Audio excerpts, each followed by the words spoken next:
"You're blocking the door." Elena Carter said it without thinking. The room went dead silent. 20 sets of eyes snapped toward her faces, drained white hands frozen mid-gesture. The man she'd just spoken to didn't move, didn't blink. He simply turned his head slowly and looked at her the way people look at something they cannot explain. Elena felt nothing. She didn't know his name. She didn't know what he controlled. She only knew she had a delivery to make, and he was standing in the way.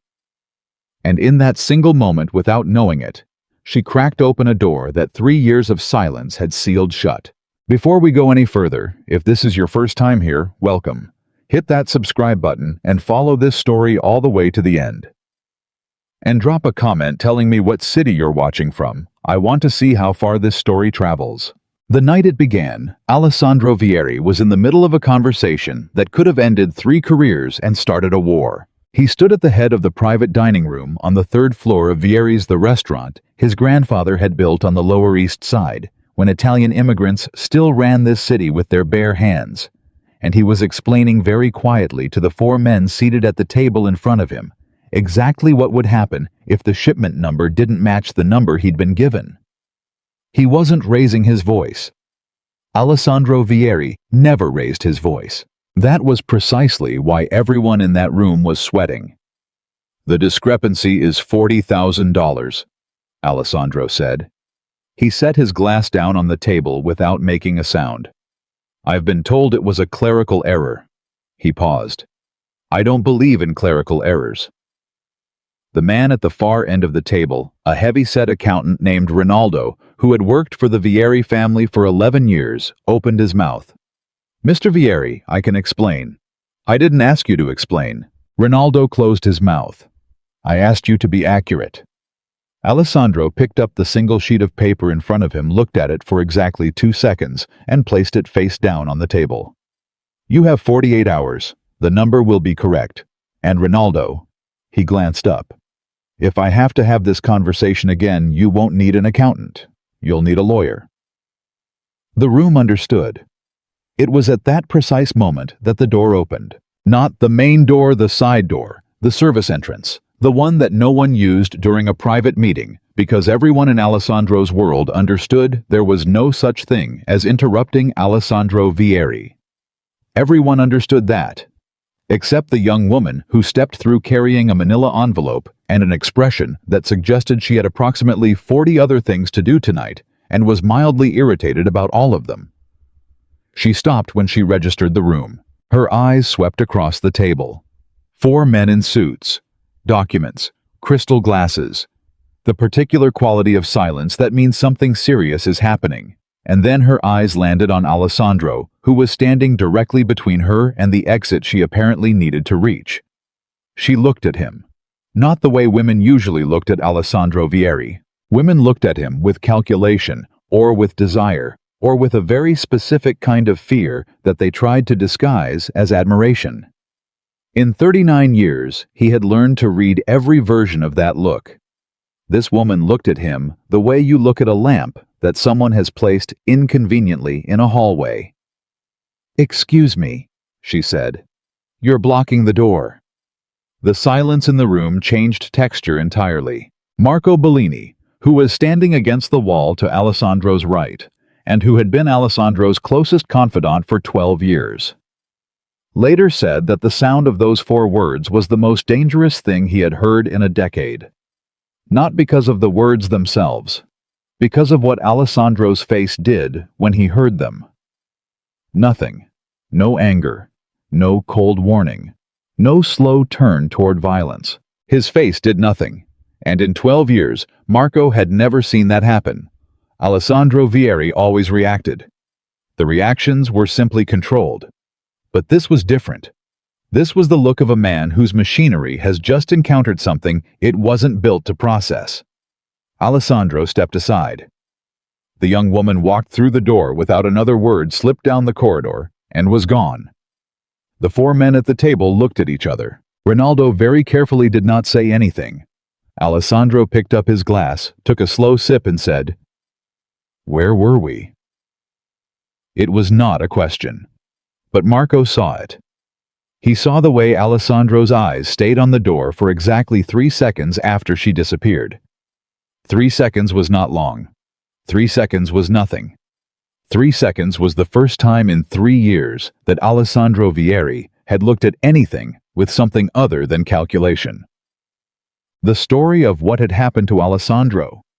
The reason his world had closed down 3 years ago was not a secret exactly, but it was not a story anyone told twice in his presence. Her name had been Sophia, not a woman from his world. That was what had surprised everyone. A teacher, a woman who'd grown up in Brooklyn who corrected his grammar the first time they met and laughed at him when he was too formal, who had no interest whatsoever in what his last name meant on the streets. She'd seen something in him that Alessandro himself was not sure existed, something underneath the architecture of power he'd spent his adult life constructing. Something that was just a man. He'd been ready to walk away from the empire for her. That was the truth that almost no one knew. He'd been making arrangements, quietly. Over the course of 6 months, he'd been restructuring, delegating, building the kind of distance that would let him step back. Not completely. A man named Vieri couldn't simply disappear, but enough. Enough to have a different kind of life. And then he discovered the betrayal. It hadn't come from his enemies. It had come from inside his own blood. His cousin Dante. His mother's nephew.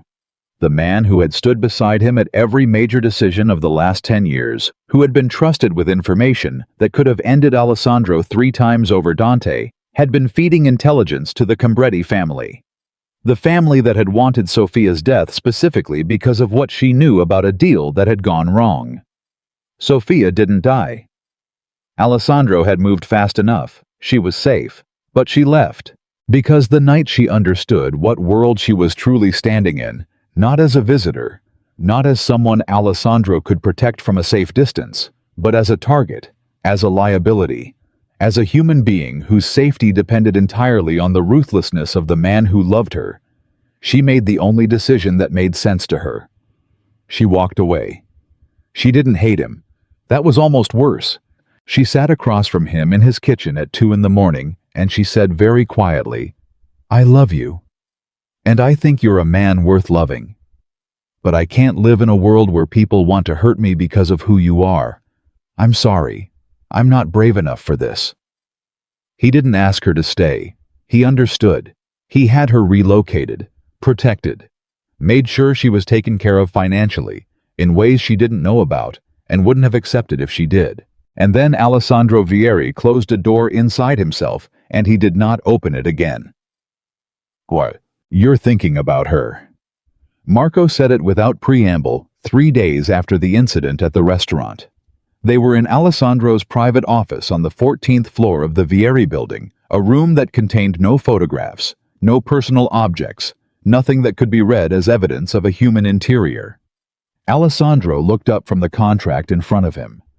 "I'm reviewing the Marchetti acquisition. You've reviewed it 4 times. It's a real estate deal, not a novel." Marco sat down in the chair across from the desk without being invited, which was something he alone could do. "I'm talking about the girl from the restaurant, the one with the envelope." "I don't know what you're talking about." "Alessandro." Marco said his name in a particular tone that he reserved for conversations Alessandro did not want to have. "I've known you for 12 years. I know exactly what I saw. You saw a woman who didn't recognize me." "Yes." Marco paused. "When is the last time that happened?" Alessandro said nothing. "When is the last time someone walked into a room and saw a person standing in their way instead of Alessandro Vieri?" The silence lasted long enough that Marco knew the answer. Never. Or not in a very long time. "Find out who she is," Alessandro said finally. He said it to the contract. Marco stood up, buttoning his jacket. He was already almost at the door when Alessandro added without looking up, "And Marco." "Yes." "Don't make it obvious." Her name was Elena Carter, 25 years old. Born in Philadelphia, relocated to New York at 19. Parents: deceased mother from cancer when Elena was 11, father in a car accident when she was 16. No siblings. No significant family connections. 2 years of community college before she'd run out of money and decided the city would teach her faster than a classroom anyway. She worked 2 jobs. During the day, she cleaned and organized apartments in Manhattan's luxury buildings. Efficient, thorough, always on time, never complained. Her clients were wealthy people who didn't see her when she was there, which was exactly how the job worked and how she preferred it. At night, she wrote. That part Marco had to dig slightly deeper to find. Elena Carter had no public social media presence, no professional website, no LinkedIn, no digital footprint of any significance.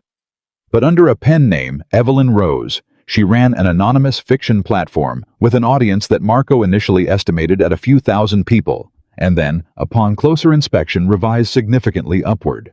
3.7 million followers. Marco stared at that number for a long moment before he brought it to Alessandro.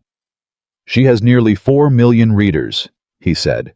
Online serialized fiction, romance. She posts weekly installments. She's been doing it for 3 years and she has never revealed her real name. Alessandro absorbed this without visible reaction. She's been working in our buildings. The Vieri residential property on 74th Street.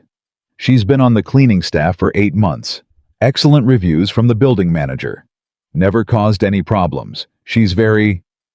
Marco searched for the word invisible, intentionally it seems. Alessandro was quiet for a moment. Which of our buildings has a vacancy in the library management position? Marco blinked.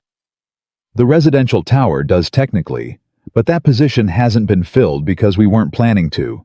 Post it internally, flag it for her specifically. Alessandro returned to his documents. And increase her hourly rate before she applies so it's competitive. Marco stood very still. You want to hire her?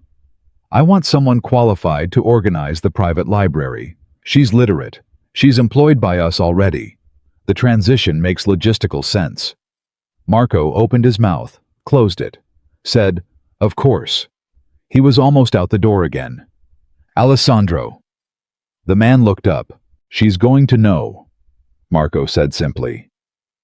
Eventually, she's going to find out who you are. Everyone does, Alessandro said. It's never made a difference before. But Marco heard what was underneath that sentence. The smallest crack in something that had been solid for 3 years. He didn't say anything else. He left, and he allowed himself exactly 3 steps down the hallway before he smiled. Elena didn't want the job. That was the first thing she told the building manager when he called her. I appreciate the offer, she said, standing in the narrow kitchen of her apartment, eating cereal for dinner because she'd worked a double shift and had no energy left for actual cooking. But I'm good where I am. I don't like change. It pays 40% more than your current rate. Silence. What does the job involve? She asked. Organizing and cataloging a private library, maintaining records, research assistants. It's in the same building. You'd have your own workspace, your own hours within reason. Who do I report to? The building's primary resident. Something in the way he said it made her pause. Not suspicious exactly, just aware. Who is the building's primary resident? There was a brief pause on the other end of the line. Mr. Vieri. Elena didn't know what that was supposed to mean. It was a name associated with the building she'd worked in for 8 months. She'd never seen the man. Personally wealthy people who owned entire luxury residential towers weren't in the habit of appearing in cleaning schedules. I'll think about it, she said. She thought about it for approximately 16 hours, during which time her bank account sent her an alert about her upcoming rent payment, and then she called back and said yes. She started on a Tuesday. The private library was on the top 2 floors of the residential tower, a space that felt less like a room and more like a choice. Floor-to-ceiling shelves. Books organized by what appeared to be acquisition date rather than any logic Elena could identify. A long mahogany table with excellent lighting. A window that looked west over the city. Elena walked through it for the first time with the kind of quiet appreciation she reserved for things that had been neglected despite being beautiful. It needs work, said a voice behind her. She turned. He was standing in the doorway. She recognized him immediately, not because of his name, not because of what he represented, but because of his eyes. The man from the restaurant. The one she'd told to move. The awareness came gradually. The quality of the suit. The stillness with which he stood. The way the air in the room rearranged itself slightly when he entered. "You," she said. It wasn't a greeting. It was an observation. Alessandro Vieri looked at her with an expression she couldn't read. "You remember me?" "You were in the way," she said. "I remember obstacles." Something passed across his face too quickly for her to identify. "Elena Carter. Mr. Vieri?" She said his name the way she'd say any name. Flat. Informational. She turned back to the shelves. "You have 3 different organizational systems happening simultaneously in this room. None of them are finished. And someone has been storing tax documents in between the first editions." She pulled a manila folder out from between 2 cloth-bound volumes and held it up. "This is from 2019. Alessandro looked at the folder. "I'll have those removed. I'll do it. I'll need a filing cabinet and access to a shredder." She slid the folder back carefully and moved along the shelf. "And I'll need a list of any books that are loan-only versus personal copies, because some of these have library markings that suggest they came from somewhere they weren't supposed to leave." Alessandro was quiet for a moment. "That's an unusual observation." "I read," she said simply. "I notice things." She glanced back at him over her shoulder. "Is there anything else you need from me today, or can I start working?"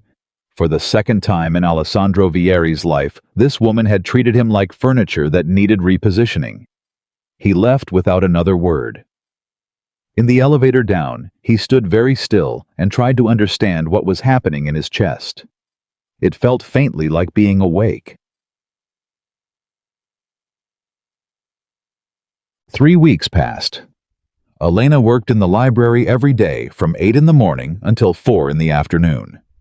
She reorganized the shelves by subject and then by author within each section. She created a cataloging system. She flagged the borrowed volumes and quietly arranged for them to be returned without drama. She made the space functional, which was the job, and she asked for nothing beyond what the job required. Alessandro came in 6 times. He told himself it was to check progress.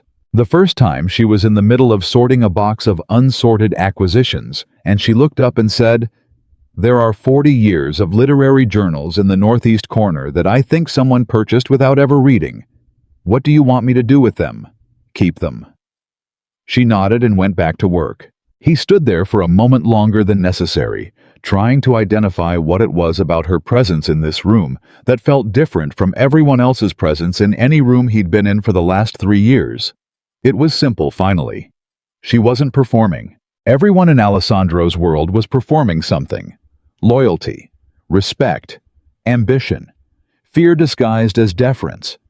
Even the people who genuinely cared about him performed their caring with an awareness of his position, his power, the specific gravity of the Vieri name. Elena Carter came in every morning, drank coffee from a thermos she brought from home, worked through a systematic to-do list she wrote on an actual paper notepad, and seemed to experience his presence as neither threatening nor significant. She experienced him, Alessandro finally understood as a person. He had forgotten what that felt like.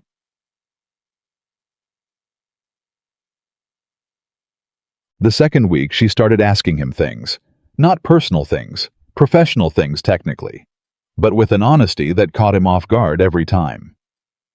"Did you actually read all of these, or did someone buy them to fill space? Which section do you use most often? There's a whole shelf of philosophy here, but the spines are uncracked. And then there's this one." She pulled out a battered paperback, completely out of place among the hardcovers. "That's been read so many times the binding is almost gone. Who did this belong to?" Alessandro looked at the book. It was a collection of short stories. Italian. His father's copy. He'd brought it here years ago without quite knowing why. "My father," he said. Elena looked at the book and then at him with an expression that was neither pitying nor probing, simply present. He must have loved it. He read it every winter, same stories every year. That's the sign of a real reader, she said. People who read the same things over and over, they're not reading for plot. They're reading for comfort, like visiting someone. She handed it back to him carefully. He took it. He hadn't held this book in 4 years. You read a lot, he said. I write a lot, she said. Then she paused, and something in her expression closed slightly. I read a lot too. She went back to her catalog. Alessandro stood holding his father's book and felt something in the back of his throat that he hadn't felt in a very long time. By the 4th week, she had started pushing back. Not dramatically. Elena Carter didn't do drama, or rather, she did something more unnerving than drama, which was candor. One of your building staff had a family emergency last week. She mentioned one afternoon not looking up from her work. His wife, he missed 2 shifts and apparently there's a policy about unexcused absences. I'm aware of the policy. He's going to lose the job. That depends on HR. It shouldn't depend on HR. You own the building. Alessandro looked at her. I can't make individual exceptions to... You made an exception for him 2 years ago when he needed medical leave, she said. She met his eyes steadily. I heard it from the building manager. So you've done it before. You're just choosing not to now. The silence stretched. His name is Felix, she added. He's worked here for 6 years. He has 2 kids. Alessandro was quiet for a long moment. I'll speak to HR, he said. Thank you. She went back to work. Alessandro stood in the middle of his own library, in a room that this woman had transformed from organized chaos into something that breathed, and he thought, she is not afraid of me at all. Not in the way he was used to, not the bravado of someone trying to impress him with their fearlessness. Not performance. She simply didn't experience him as something to be afraid of. She experienced him as a person who could make a choice, and expected him to make the right one. He went downstairs and called HR. Marco noticed. Of course Marco noticed. Marco had been watching Alessandro for 12 years and had grown expert at reading the barely visible fluctuations in a man who kept most of himself subterranean. You go to the library every day now, Marco said. I need books. You have a Kindle. I prefer print. Alessandro, you haven't been to that library in 2 years. The woman has been there for 4 weeks and you've been up there 6 times.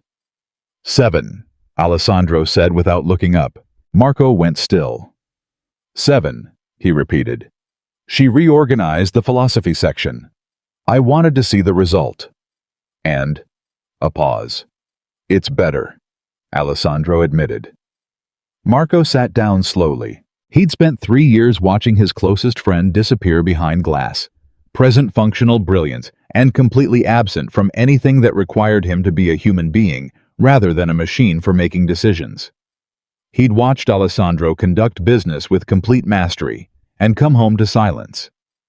He'd watched Alessandro sit at dinners surrounded by powerful, interesting people and generate not a single genuine connection. And now this. 7 visits to a library, a staff member's job saved, a man holding his father's book. Be careful, Marco said, not as a warning exactly, more as an offering. Of what? Of how fast this is moving, whether you realize it's moving or not. Alessandro looked up from his work. Nothing is moving, he said. But he said it in the tone of a man who is telling himself something, not someone else. Marco let it go. For now. The night that changed everything, the first real turning point happened on a Thursday. Alessandro came to the library after midnight. He did this occasionally when he couldn't sleep, when he needed the specific quiet that the top floors of the building provided at that hour. He expected the room to be empty. Elena's laptop was on the table, still open. She'd been there late. He'd known that she sometimes worked evenings when she was on a specific project. She must have stepped out and forgotten it. He should have left it alone. He sat down at the table instead, intending simply to wait for her to come back, and the screen was active. A document open mid-page text, running in dense paragraphs. He didn't mean to read it, but the first line caught him. He told himself he didn't need anyone. He'd made peace with that. He'd arranged his life so that need was not a variable. It was a weakness you engineered out of a system. And for a long time, this had worked perfectly. Alessandro read the line twice. He looked at the door. He read the next paragraph. The woman had no idea what she was doing to him. She came in every morning and treated him like a person instead of a position, and he didn't know what to do with that. He'd forgotten how to receive it. He kept waiting for the angle. Everyone had an angle, and she kept not having one. And the absence of an angle was somehow more destabilizing than any threat he'd faced in 20 years. Alessandro stopped reading. He sat very still. From the doorway, Elena Carter said, "That's private." He looked up. She was standing in the entrance with a coffee cup and an expression that was caught between alarm and something else he couldn't yet name. "I came back for my laptop," she said. "I forgot it." He didn't move. "You're writing about me." "I'm writing about a character." A character who runs an organization, who hasn't connected with anyone in years, who has a trusted associate who watches him with concern. He held her gaze. "Elena, characters are composites," she said. She walked toward the table and picked up the laptop, pulling it gently from under his sightline. "Writers pull from observation. That doesn't mean—" "Does he find what he's looking for?" Alessandro asked. She stopped. "The character," he said, "in the story. Does he find what he's looking for?" The question sat in the space between them. Elena looked at him for a long moment. Really looked the way she rarely did. The direct, steady gaze that felt like being read. "I haven't written that part yet," she said quietly. She closed the laptop. She left. Alessandro sat alone in the library at 12:15 in the morning, and understood with the clarity of a man who has been refusing to see something obvious that he was in serious trouble. Not the kind he knew how to manage. The other kind. The kind that required something he'd spent 3 years burying. He sat there for a very long time, and for the first time in longer than he could precisely remember, he didn't feel like a machine. He felt like a man who was terrified of what came next, and who quietly, desperately wanted to find out anyway. She didn't come in the next morning. Alessandro knew this because he checked. Not obviously, he didn't ask anyone directly, didn't make a point of it. But he was aware of her absence, the way you're aware of a sound that stops. The library was empty at 8. Still empty at 10. He had 3 meetings and a call with his legal team in Milan, and he moved through all of them with his usual precision. But some background part of him was tracking the floor above his office, the way you track a door you're waiting for. She came in at noon. He knew because Marco told him, and Marco told him with the specific tone of a man who is delivering information he has not been asked for, which meant Marco was watching, which meant Marco knew things Alessandro hadn't decided to say out loud yet. "She's upstairs," Marco said, setting a folder on the desk. "I didn't ask." "You didn't have to." Alessandro didn't respond to that. He opened the folder. He read the same paragraph 3 times without retaining a word. At 12:45, he went upstairs.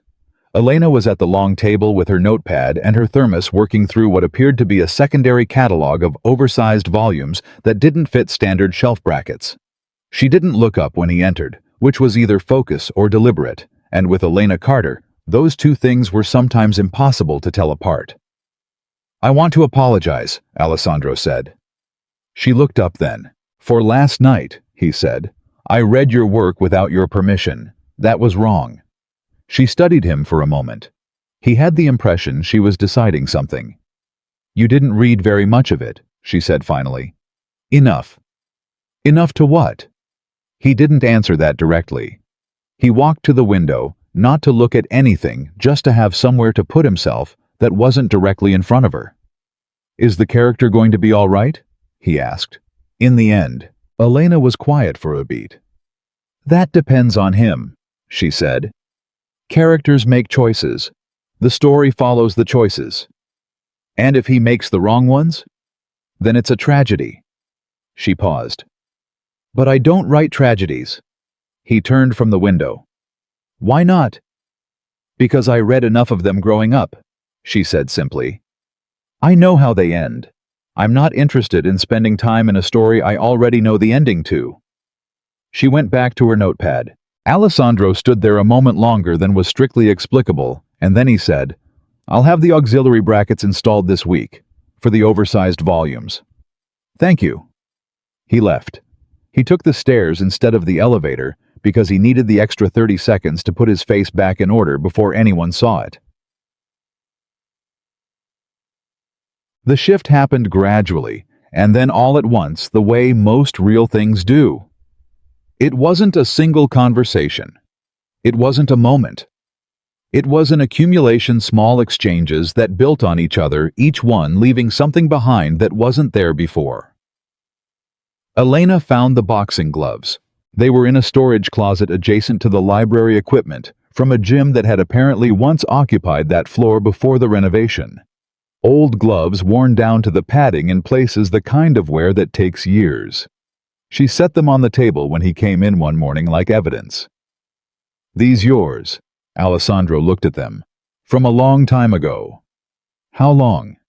I boxed from 14 to 22. Why did you stop? The business became more demanding. She picked up one of the gloves, turned it over. You traded something you loved for something you were obligated to. Most people do. Most people regret it. He sat down at the other end of the table. She was still turning the glove over, examining it with the focused attention she gave to everything, as if every object had a story worth recovering. Do you regret it? She asked. No. You hesitated. I paused. That's different. She set the glove down and looked at him directly. What else did you give up? The question hit something he wasn't expecting. Not because it was aggressive. Elena never asked questions aggressively. She asked them the way you'd ask someone directions. Matter of fact, as if the answer were information she simply needed. That's a complicated question, he said. I have time. Elena. You came up here at 9 in the morning, she said. You don't have a meeting until 11. I looked at your calendar because it's on the shared building system, and I needed to know when the auxiliary installation team would have access. She picked up her coffee. So, what else did you give up? Alessandro looked at her. For a long moment he said nothing. Then, I gave up expecting things. She considered that. Expecting what things? Connection, ease. He kept his voice even. The ordinary things that people take for granted. Someone to call when something goes wrong. Someone who knows your history without having to be briefed on it. He paused. I decided those things were variables I couldn't afford. And now, he said slowly, I'm less certain that was the right math. The room was very quiet. Elena looked at him with that steady, unperforming gaze, not moved exactly, not calculating, just genuinely present. For what it's worth, she said, you don't have to be briefed with me. I don't need your history. I'm drawing my own conclusions. And what have you concluded? She almost smiled. That you're afraid of being ordinary. You think if you stop being Alessandro Vieri, the position, the name, the whole structure of it, there won't be anything left. So you hold on to the structure because it's the only self you trust. He stared at her. That's an aggressive conclusion, he said. You asked. I did. He stood up. Elena? Yes. You're the only person in 10 years who has spoken to me like that. She met his eyes. Like what? Like I'm a person who might be wrong about something. She picked up her pen and went back to her catalog. Well, she said quietly, you are. Marco found out about the boxing gloves conversation because Marco found out about everything, which was his function and his curse in equal measure. She told you that you're afraid, Marco said that evening. She made an observation. And you, I listened. Marco was quiet for a moment that contained multitudes. "Alessandro," he said carefully, "your mother called today." The temperature in the room changed. About the Moretti family, specifically about Isabella Moretti. Marco set a folder on the desk. Not a business folder, a social one, which Alessandro had always despised. "There is a formal dinner being proposed. A first meeting. Francesca wants you there." Francesca, his mother. A woman who had built her entire identity around the Vieri name and who had opinions about every single variable that might affect it. Alessandro said nothing. "She's not unreasonable," Marco offered. "The Moretti Alliance would—" "I know what the Moretti Alliance would do," Alessandro said. "I've known since I was 19. My mother has been building toward this conversation for 20 years. Then you know it's coming. Everything comes eventually." He turned to the window. "Tell my mother I'll attend the dinner," he said. "Tell her nothing else." Marco nodded and picked up the folder. "Alessandro." "Yes. What are you going to do about Elena?" The name sat in the room differently than it had 2 months ago. "Nothing," Alessandro said. "She's an employee." "She's not, though," Marco said quietly. "Not anymore, and you know it." Alessandro didn't turn around. "Good night, Marco." The dinner with Isabella Moretti happened on a Friday. Elena didn't know about it. There was no reason she should have. She wasn't part of Alessandro's social world, wasn't connected to his family's political architecture. She came to work. She did her job. She had their conversations. She went home. But Alessandro moved through the entire formal evening 3 courses. Strategic small talk, Isabella Moretti across the table being gracious and intelligent, and exactly as suitable as everyone said, with the persistent sensation of being in the wrong room. Isabella was beautiful. Composed. She had been raised in the same world Alessandro inhabited and understood its codes fluently. She said exactly the right things and asked exactly the right questions, and Alessandro could see with complete clarity the life that choosing her would produce. Stable. Predictable. Correct. He drove home at 11:30, feeling like a man who has been shown a perfectly accurate map of a place he doesn't want to go. His phone showed a message from Elena. Not unusual, she occasionally texted about library logistics, always business-related, always efficient. This one said, "Found something you might want to see tomorrow. Not urgent. Whenever you have time." He stared at that text for longer than it warranted. Then he put his phone down and went to bed. He didn't sleep. What she'd found was a letter. It had been tucked inside the binding of a water-damaged volume near the back of the highest shelf, the kind of thing that only surfaces when someone actually takes every book down and checks the condition. A folded piece of paper, yellowed, written in a hand Alessandro recognized before he'd fully unfolded it. His father's handwriting. The letter was addressed to no one, or rather it was addressed to whoever found it, the way people sometimes write things they need to say without knowing where to send them. Alessandro read it standing at the table, while Elena stood a careful distance away, giving him space without making a production of giving him space. "If you're reading this, you found my hiding place. I used to come here when things were very heavy, when the decisions that came with the name were too loud. This room has always been quiet in a way the rest of the building isn't. I want you to know, whoever you are, whatever year it is, that the name isn't the thing. I spent 40 years learning that. The name is a vehicle. It's not the destination. Don't let it drive you." Alessandro stood very still. He hadn't heard his father's voice in 11 years. He read the letter again. "I'm sorry," Elena said quietly. "I didn't read it. I saw it was personal handwriting, and I set it aside. But I thought if it was family, you'd want it." He folded it. "It was his," Alessandro said. "My father. He used to come up here." "I know. You can tell by the wear pattern on the floor near the window. The same spot." He looked at her. "You noticed that?" "I notice things," she said. It was the same thing she'd said the first day, but it meant something different now. He heard it differently. She noticed things about him. She'd been noticing for months, not to use, not to catalog as leverage.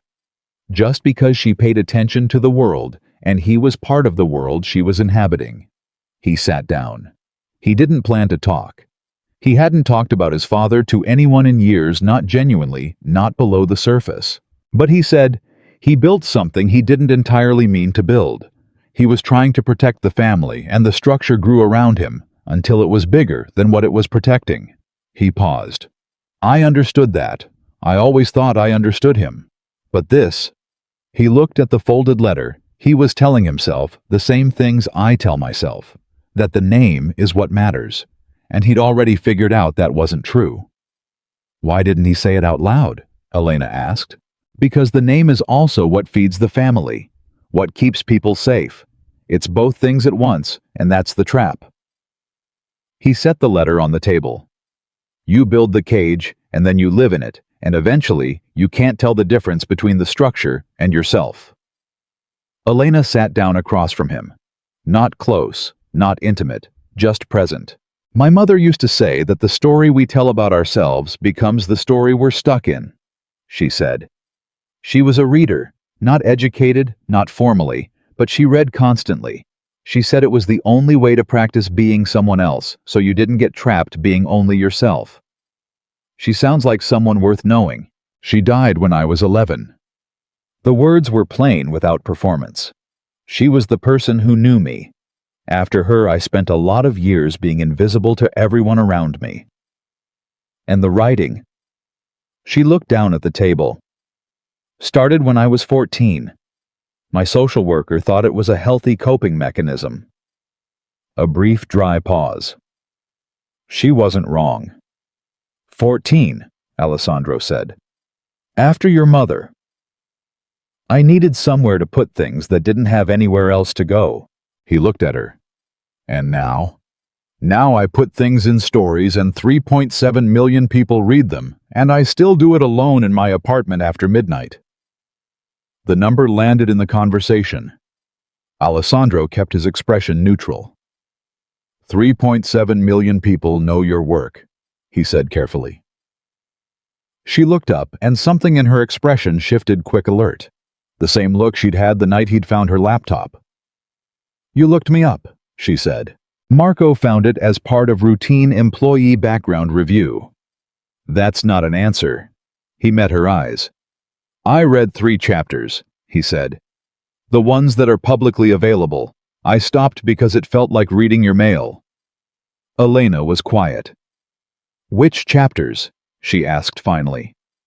The ones about the man in the city, who has been somewhere for so long he can't remember what he was looking for when he first arrived. Silence. He finds it eventually, she said. In the story.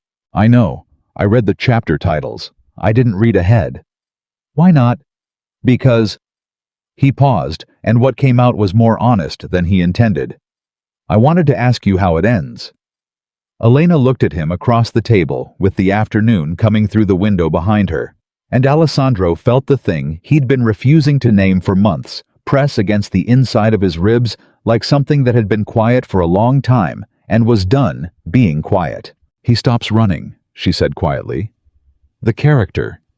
He realizes that the thing he's been protecting himself from is the only thing that was ever going to make the rest of it matter. Alessandro said nothing. It's not a very complicated story, she added. Thematically. No, he agreed. It isn't. He stood up. He picked up his father's letter. Thank you, he said, for finding this. It was your room, she said. It should have things that belong to you in it. He left. He took the stairs again. What happened next came from the outside, and it came fast. Alessandro's mother arrived unannounced on a Wednesday morning, which she knew he hated, and did anyway, because Francesca Vieri had operated her entire life on the principle that her arrival was its own announcement. She came to the library. Alessandro would later reflect that this was the first tactical error his mother had made in years, because it meant that when she found Elena Carter cataloging a section of rare Italian volumes with the focused efficiency she brought to everything, Francesca saw exactly what she was looking at. A young woman, no jewelry, working clothes, a paper notepad, a thermos from a drugstore brand. Nobody. "Alessandro!" His mother kissed his cheeks and then turned immediately the way she always turned toward anything that required management. "Who is this?" "Elena Carter. She manages the library." Francesca looked at Elena with the expression she reserved for things that were in the wrong place. "I see," she said. Elena looked up from her work. She looked at Francesca Vieri, 70 years old, impeccably dressed, radiating the specific authority of a woman who has spent decades being the most formidable person in any room, and said pleasantly, "Good morning." Then she went back to her catalog. Francesca's eyes moved to Alessandro. Alessandro met his mother's gaze with the expression he'd been perfecting for 30 years. Attentive, neutral, giving nothing. "I'd like to speak with you privately," Francesca said. "Of course." He turned to Elena. "I'll be back." "I'll be here," Elena said without looking up. They went to the sitting room 2 floors down, and Francesca did not wait to be seated before she began. "Who is she really?" "I told you. Alessandro." His mother sat down and looked at him with the particular precision that had always made him feel, regardless of his age, like something being assessed. "I didn't come here to discuss the library system. I came because the Isabella Moretti situation requires an answer. Her family is asking for a formal commitment by the end of the month. This is a business arrangement that benefits everyone, including you, and I need to know where your head is." "My head is on the business where it belongs." "Is it?" She paused. "Because the building manager mentioned that you've been spending time in the library, daily." "I've always used the library." "You haven't been in that room in 2 years. We both know that." She leaned forward slightly. "The girl is nobody, Alessandro. I don't say that cruelly. I say it practically. She has nothing. She brings nothing. And in the position you hold, the person beside you must be an asset," Alessandro said, flatly. "Yes." "A strategic piece." "Yes." "Someone chosen for what they represent rather than who they are." Francesca held his gaze. "That is how this family has operated for 3 generations. You understand this. You have always understood this." Alessandro was quiet. "Set up the formal dinner with the Morettis," he said finally. His mother relaxed fractionally. "Thank you." "Don't thank me," he said.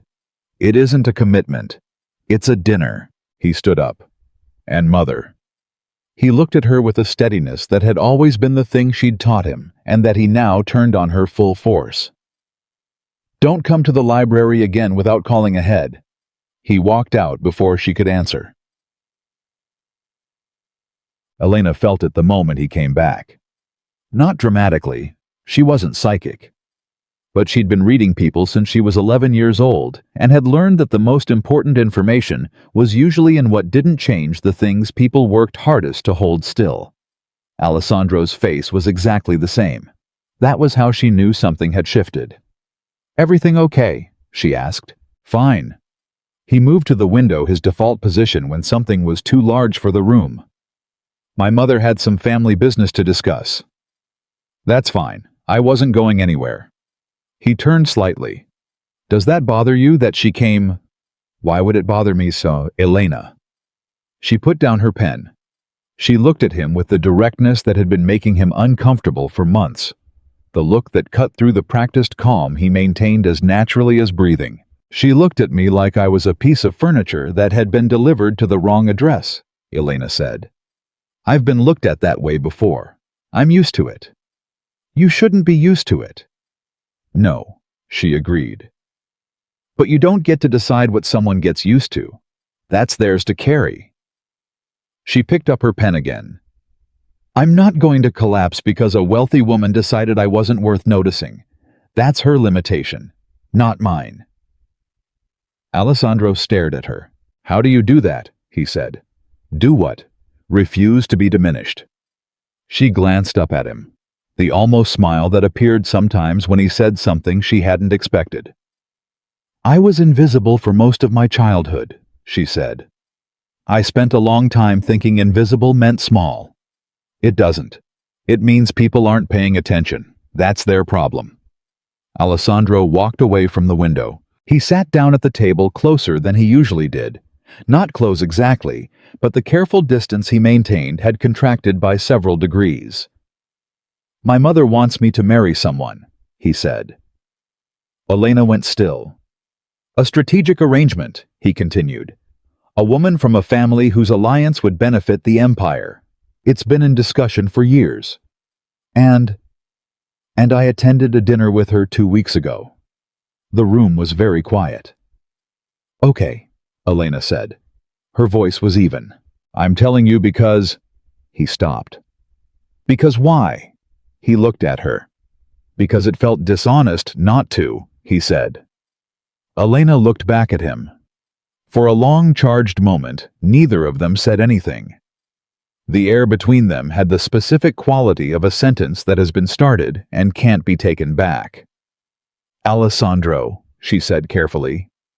What are you telling me? He reached across the table and picked up her pen, not to use it, just to have something to hold a tell she'd never seen from him before. I don't know, he said honestly.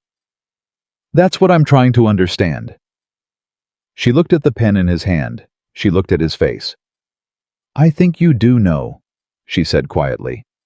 I think you've known for a while. I think you're waiting to see if I'll say it first so you don't have to. He went very still. And will you? He asked. She took a breath. No, she said. I won't. Because it's not mine to say. Your life has architecture I can't see from where I'm standing. You have obligations I didn't choose and didn't agree to. I'm not going to put myself in a position of saying something that then becomes your reason for making a choice you might regret. What if I don't regret it? Then you tell me that, she said, without me leading you there. She stood up. She gathered her notepad, her pen. She took it from his hand gently, and the moment of contact was brief and electric, and neither of them reacted to it. Her thermos. I'm going to get lunch, she said. I'll be back in an hour. She walked to the door. Elena. She stopped but didn't turn. You said characters make choices and the story follows the choices. A pause. Yes, she said. I'm working on it, he said. She walked out, and Alessandro sat alone in the library his father had loved in the room that was now completely changed from what it had been before she walked into it, and he looked at the empty chair across from him. 3 years of silence. 3 years of living inside a structure so tight he'd forgotten what breathing freely felt like. He picked up his father's letter from the inside pocket of his jacket, where he'd been carrying it since she found it. The name isn't the thing. Don't let it drive you. He read it one more time. Then he took out his phone. He called Marco. I need you to do something, he said. Name it. I need to know everything about the Moretti agreement. Every clause. Every contingency. Every exit option. He paused. I'm not making a decision today, but I need to understand exactly what I'm choosing between. Marco was quiet for exactly 2 seconds. I'll have it on your desk by tonight, he said. Thank you. Alessandro set the phone down. He looked at the chair where Elena had been sitting. She'd reorganized every shelf in this room. She'd found his father's letter. She'd told him he was afraid of being ordinary, with the tone of someone offering him a diagnosis that was also somehow a form of grace. She hadn't asked for anything. She hadn't performed. She had simply been present, and in being present, she had made him understand something he'd been refusing to understand for 3 years. The walls hadn't protected him. They'd just made him alone. And Alessandro Vieri, for the first time since a woman named Sofia walked quietly out of his life on a rainy night, 3 years ago, felt the specific, terrifying sensation of wanting something more than he wanted to be safe. He didn't know yet what he was going to do about it. But he knew in the way you know the things that matter that not doing anything was no longer an option. The story was moving, whether he was ready or not. The Moretti documents arrived on Alessandro's desk at 7 in the evening, exactly as Marco had promised. He read them for 2 hours. Every clause, every contingency, every carefully worded paragraph that had been constructed over years of negotiation between two families who understood that marriage at their level was never really about two people. It was about consolidation, territory, the kind of alliance that moved money across borders and kept names on the right side of power for another generation. It was thorough. It was logical. It was exactly the kind of arrangement Alessandro had been raised to understand and respect. He closed the folder at 9 o'clock and sat in the silence of his office for a long time. Then he picked up his phone and called Marco. "Who drafted the original terms?" he asked. "Your mother's legal team in collaboration with Enzo Moretti's office, roughly 18 months ago. And the timeline pressure, is it real or manufactured?" A pause. "Partly manufactured," Marco said carefully. "The Morettis are not in crisis. They can afford to wait. The urgency is coming from your mother's side." "Why?" Another pause, longer this time. "Marco." "Because she's worried," Marco said quietly. "Not about the empire, about you. She thinks if she doesn't create momentum, I'll what?" She used the word disappear. Marco paused. "Into yourself. The way you've been doing for 3 years. She doesn't understand it as grief. She understands it as a problem to be solved with structure." Alessandro was quiet. "That," he said finally, "is the most honest thing my mother has communicated in a decade, even if she communicated it to you instead of me." "She loves you," Marco said, "in the only language she knows." "I know." He set the folder to the side. "I'm not ready to give her an answer." "How long do you need?" "I don't know yet." He ended the call. He sat in his office at 9:15 at night and thought about a woman who took her pen back from his hand and walked out without saying the thing he needed her to say, because she refused to make his choices easier at the expense of her own dignity. He thought about that for a very long time. Elena, at 9:15 that same evening, was in her apartment writing. Not the serial fiction. Something else, her private journal, handwritten, the one she'd kept since she was 14, and which she'd told no one about, not even the 3.7 million readers who thought they knew her inner life through Evelyn Rose. She wrote, "I am doing the thing I promised myself I would never do.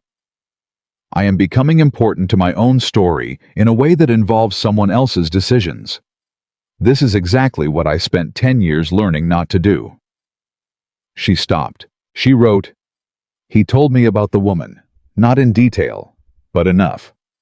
He sat at that table and told me he was going to a dinner with someone his family chose, and I looked at him and understood that he was telling me because he needed me to know.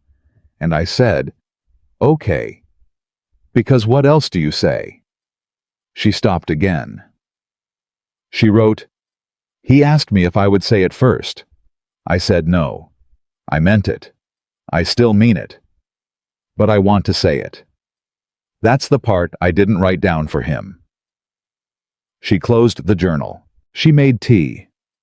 She stood at her window and looked at the city and thought about a man who carried his dead father's letter in his jacket pocket like a talisman, who went to the library at midnight, who moved out of doorways for women he'd never met, because something in him was still capable of being surprised.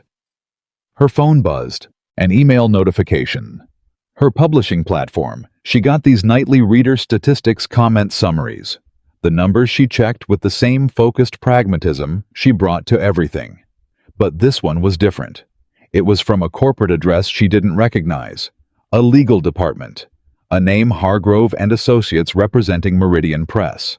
"Dear Ms. Rose, we have been attempting to reach you through your platform for several weeks. Meridian Press is interested in discussing a significant partnership offer regarding the Evelyn Rose serialized catalog.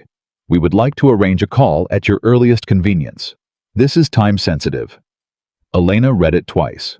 She knew Meridian Press. Everyone in publishing knew Meridian Press. She set her phone face down on the table and sat very still. Then she picked it up again and started looking into who exactly owned Meridian Press. It took her 11 minutes to find it. The Vieri Group had acquired Meridian Press 14 months ago as part of a broader media portfolio expansion.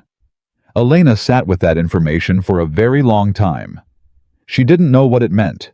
She wasn't sure she wanted to know what it meant. She went to bed without answering the email. She didn't tell him. She came to work the next morning and the morning after that, and she did her job, and she had their conversations, which had developed by now into something that occupied its own category. Not quite professional, not quite personal, but something specific to the two of them that neither had named. And she kept the Meridian email in a separate mental compartment. She needed to know first whether it was connected. Whether any of this was connected. Whether Alessandro knew. She spent 4 days researching it quietly. She found the acquisition records, the legal filings, the organizational chart that placed Meridian Press, 3 subsidiaries, deep in the Vieri Group's media holdings. She found the acquisition date. She found that Meridian had been pursuing anonymous digital authors for 2 years as part of a content acquisition strategy. She found no evidence that Alessandro knew who Evelyn Rose was. She found no evidence he didn't. On the 5th day, she decided to ask him directly. Not about Evelyn Rose, about Meridian. What do you know about the Meridian Press acquisition? She asked that afternoon, casual as asking about the weather. Alessandro looked up from the book he'd been reading. He'd started doing this, bringing work to the library, sitting at the opposite end of the table, the two of them existing in the same space, with a comfort that still occasionally startled them both. It's part of the media portfolio. Why? I'm curious about the strategy. You don't usually move into publishing. Content is infrastructure, he said simply. The story is always worth more than the channel that carries it. She absorbed that. Do you know what they publish? Primarily fiction, digital first, then print. They've been trying to build an online author acquisition program. He paused, watching her with the particular attention he'd been turning on her lately, not invasive, just precise. Why are you asking about Meridian? She met his eyes. Decision point. They contacted me, she said. Alessandro went very still. As Elena Carter, she said. Or rather, as Evelyn Rose. The silence that followed had weight. They know who you are, he said. Not a question. Their legal team tracked the platform registration. It's not public information, but it's also not airtight. She kept her voice even. They're offering a partnership. I haven't responded. Alessandro set his book down. Elena, I'm not asking for your involvement, she said quickly. I'm telling you because it felt dishonest not to. She echoed his words from 10 days ago deliberately, and she saw him register it. I don't know if this is coincidence or if someone made a connection between me and this building. I don't know if you knew. I didn't know, he said immediately. I believe you, she said, but I needed to say it out loud. He stood up. He paced, something she'd never seen him do. Alessandro Vieri did not pace. He was a man of contained movement, deliberate positioning. But right now, he crossed to the window and came back and stood at the edge of the table with his hands flat on the surface, and she could see him working through it. Someone in Meridian's acquisitions team made the building connection, he said. One of the building managers may have mentioned you were a writer. It would have been routine. They wouldn't have known what they were connecting. Or it was coincidence. Or it was coincidence. He looked at her. What do you want to do? I don't know yet. It's your work, Elena. Your name. Your decision. I will remove myself from Meridian completely if that's what you need. She looked at him. You'd do that. Without question. She studied his face for a moment. Don't do that, she said finally. It's a legitimate offer, and I should evaluate it on its merits. She paused. I just needed you to know. He nodded slowly. And then, because the moment was already open, and because Elena Carter had never been someone who walked past a door that needed walking through, she said, You needed to know too. What I am. The full version of it, not just the library version. She met his eyes steadily. 3.7 million readers. A publishing deal. I'm not the girl in the service uniform who walked into your meeting by accident. I mean, I am. But I'm also that. I know, he said. Do you, Elena? He held her gaze. I read your chapters. I know what you build with words. I have known for months what you are. He paused. What I didn't know was whether you knew I knew. The honesty of that landed somewhere in her chest. What does it change? She asked quietly. Nothing, he said. And everything. The announcement came 3 days later, and it didn't come from Alessandro. It came from his mother. Francesca Vieri called a family gathering, not a formal dinner, just the inner circle. The people who moved in the architecture of the Vieri world at its highest level, and over a lunch that Elena obviously wasn't invited to, and didn't know about, Francesca announced that Alessandro had agreed in principle to move forward with the Moretti arrangement. Alessandro had not agreed to this. He'd attended one dinner. He'd asked for time. He had explicitly told his mother that the dinner was not a commitment. He found out about the announcement at 2 p.m. from Marco, who called with the specific controlled urgency of a man delivering news he knows will require a significant response. She told them, Marco said.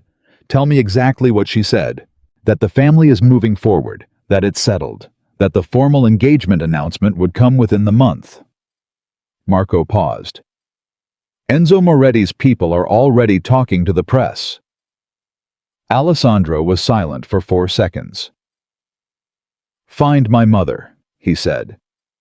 Tell her I need to speak with her tonight. And Marco, tell her it's not optional. Understood. He ended the call.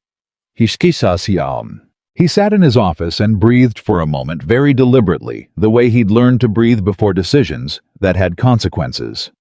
Then he thought about Elena upstairs, working through her catalog with her notepad, and her thermos, not knowing. He went upstairs. She was at the table mid-page on something, and she looked up when he came in and immediately read his face. What happened? She said. He told her. Not strategically. Not managed. He walked to the table and sat down and told her exactly what had happened, what his mother had done, what the announcement meant, and what he was going to do about it. He watched her face as he spoke. She didn't flinch. She didn't cry. She didn't perform any of the reactions he'd been half braced for. The reactions that would have told him he'd misread this entirely. That she wanted something from him he hadn't offered. That the months of carefully navigated honesty had been building toward a claim she'd now feel entitled to make. Instead, she said, Are you going to correct it? Yes. Tonight? Tonight. She nodded once. Good, she said. He looked at her. That's all you're going to say? What do you want me to say? I don't know. Something. This affects Alessandro. She set down her pen. Your mother made a move. You're going to counter it. That's your relationship to manage, not mine. She paused. What I want to know is whether you made a different decision at some point and didn't tell me. Because if you did, that's the conversation. I didn't. Then there's no conversation. She held his eyes. Go handle your family. I'll be here when you're done. Those last 6 words. I'll be here when you're done. He stood up. Elena. Go, she said, simply, not unkindly. He went. The conversation with Francesca Vieri happened at 7 that evening in the sitting room of her private residence, and it was the most honest conversation Alessandro had had with his mother in 30 years. He did not raise his voice. He never raised his voice.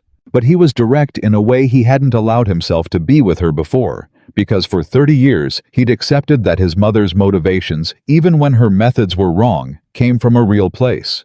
From love even. From the particular fear that lives in the hearts of people who built things in hard circumstances and are terrified of watching them fall. You announced something I didn't agree to, he said.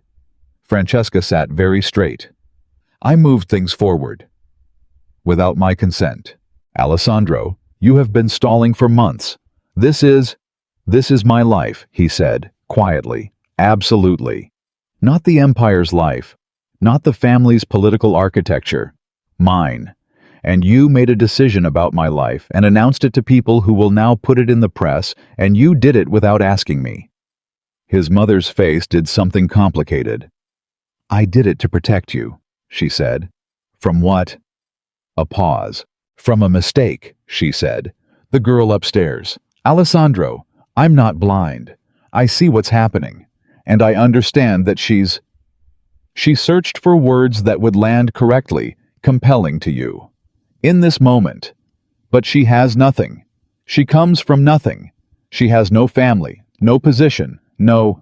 She has more integrity than anyone I've met in 15 years, Alessandro said. And she built everything she has entirely alone. Without a name, without a family structure, without anyone clearing the way for her. He paused. Which is more than either of us can say. The silence was absolute. The Moretti announcement will be corrected, he said. Tomorrow, by my team. Quietly and without drama. Enzo Moretti will be contacted personally, and I will apologize for the confusion. Alessandro. I'm not finished. He stood. I love you. You are my mother, and I understand why you do the things you do. But you will not make decisions about my life and present them as settled. Not again. That is not negotiable. Francesca looked at him for a long moment. He saw something move through her expression. Something that wasn't quite defeat, but was the closest thing to it he'd ever seen on her face. She'll hurt you, Francesca said quietly. Not because she's cruel, because she'll leave. When she understands the full weight of what this life is, the things that come with the name, she'll make the same choice they all make. Alessandro heard the thing underneath that. The real fear. She might, he said honestly. But that's a choice she gets to make with complete information, not a choice I make for her by keeping her at a distance. He walked to the door. Good night, Mother. Ciao. He came back to the building at 9:30. He didn't go to his office. He went upstairs. Elena was still there. She'd said she would be, and she was her notepad closed now, her thermos empty, sitting in the chair at the end of the table, reading one of the Italian short story collections she'd been working through systematically since she found his father's copy. She'd started learning Italian 3 weeks ago quietly, with an app on her phone, because she said if she was going to catalog Italian literature, she should at least understand what she was handling. She looked up when he came in. How did it go? Correctly, he said. She nodded. He sat down across from her. And then he said the thing he'd been not saying for 3 months. I don't want to marry Isabella Moretti. Elena was very still. I don't want a strategic arrangement. I don't want a political alliance dressed as a marriage. I have spent 3 years telling myself that the alternative, wanting something real, something that required me to be a person instead of a position, was a risk I couldn't afford. He held her gaze. I was wrong. She looked at him. Alessandro, I'm not asking you for anything, he said quickly. I'm not putting something on you. I'm telling you the truth because you told me once that you don't write tragedies, because you already know how they end, and I don't want the version of this where I never said it. Elena looked at the book in her hands. She set it down. You know what the hardest part is, she said quietly. Tell me. I've been invisible for most of my life, and the way I survived that was by never letting it matter. Never wanting to be seen by anyone specific. Never... She stopped. And then you started coming to the library every day. And you sat down. And you talked to me like my answers were the ones that mattered. She looked at him. And I wrote about it. Because that's what I do with things I don't know how to hold. I know, he said. And then I found out your company was trying to buy my work, and I didn't know if any of it was... It wasn't, he said immediately. Elena, none of it was. I swear to you. She looked at his face for a long moment, reading him the way she read everything thoroughly without performance, taking the time to be sure. I know, she said finally. I believe you. The room was very quiet. "So what do we do?" she said. He almost smiled. "I was hoping you'd have a suggestion." "I never lead," she said. "I told you, I don't put myself in a position of—" "I'm asking," he said. "Not waiting, not leaving it for you to carry. I'm asking you directly what you want." The directness of it caught her. She was quiet for a moment that stretched long enough to matter. "I want to not disappear," she said finally. "I want the thing I built, the writing, the work, to be mine, separate from whatever this is. I want to keep being the person who tells you when you're wrong, even if—" She stopped. "Even if what?" he said. She looked at him. "Even if I'm also the person who hopes you're right about this," she said, very quietly. He leaned forward, his elbows on the table. "I am right about this," he said. She looked at him for a long, still moment. Then she said, "Alessandro, there's something else." Her tone changed. Just slightly. Just enough. He went still. "I found out 3 weeks ago," she said. "I haven't told anyone. I've been trying to figure out—" She stopped, took a breath. "I've been trying to figure out what it means and what the right thing is and whether to say anything at all." "Elena." His voice was very careful. "What is it?" She looked at her hands. Then she looked at him. "I'm pregnant," she said. The word landed in the room like a stone dropped into still water. Alessandro didn't move. He didn't speak. He sat across from her, and his face did the thing it had done the very first night she'd walked into his meeting. That impossible blankness, that wasn't emptiness, but was a man whose entire interior machinery had just encountered something it wasn't built to process. "Say something," she said. He stood up. He walked to the window. He stood there for 30 seconds that felt like significantly longer. When he turned around, his face was different. The controlled surface was still there. But underneath it, visible to her because she had spent months learning to read the things he kept underwater, was something that she had no previous reference for on his face. He looked terrified, and underneath the terror so raw it was almost painful to see relief. "How long?" he said. 7 weeks. You've known for 3 weeks. I needed to think. "Elena." "I don't need anything from you," she said quickly, the armor going up the way it always did, the old reflex. "I want you to understand that. I'm not telling you because I need you to fix it, or save it, or make a decision based on—" "Stop." He crossed back to the table. He sat down directly across from her. "Stop doing that." She looked at him. "Stop building walls before I've had a chance to say what I actually think," he said. "You've been the one telling me for months that I hide behind structure. Don't do the same thing." She went quiet. He looked at her for a long moment. "I'm not going anywhere," he said. "You don't have to say, Elena." His voice was quiet and completely certain. "I'm not going anywhere." She looked at his face. She looked for the calculation, the management, the practiced performance she'd spent months learning to see through. She looked for all of it. She found none of it. What she found was a man sitting very still across from her in the room where they'd had every important conversation of the last 4 months, looking at her with the open, undefended expression of someone who has stopped holding the door closed. Her eyes filled. She didn't cry. She hadn't cried in front of anyone in years, possibly ever, but her eyes filled and she looked away because she needed a moment that was hers alone. "I didn't expect this," she said. To the window, to the room, to no one specifically. "Neither did I," he said. "Any of it." She looked back at him. "What are we doing?" she said. And it was the real question underneath all the other questions. The one that meant, what is this? What are we? Is this real? Is this going to hold? Alessandro reached across the table. He put his hand over hers. Not possessively, not dramatically. Simply there. Solid. "We're figuring it out," he said. "Together, one thing at a time."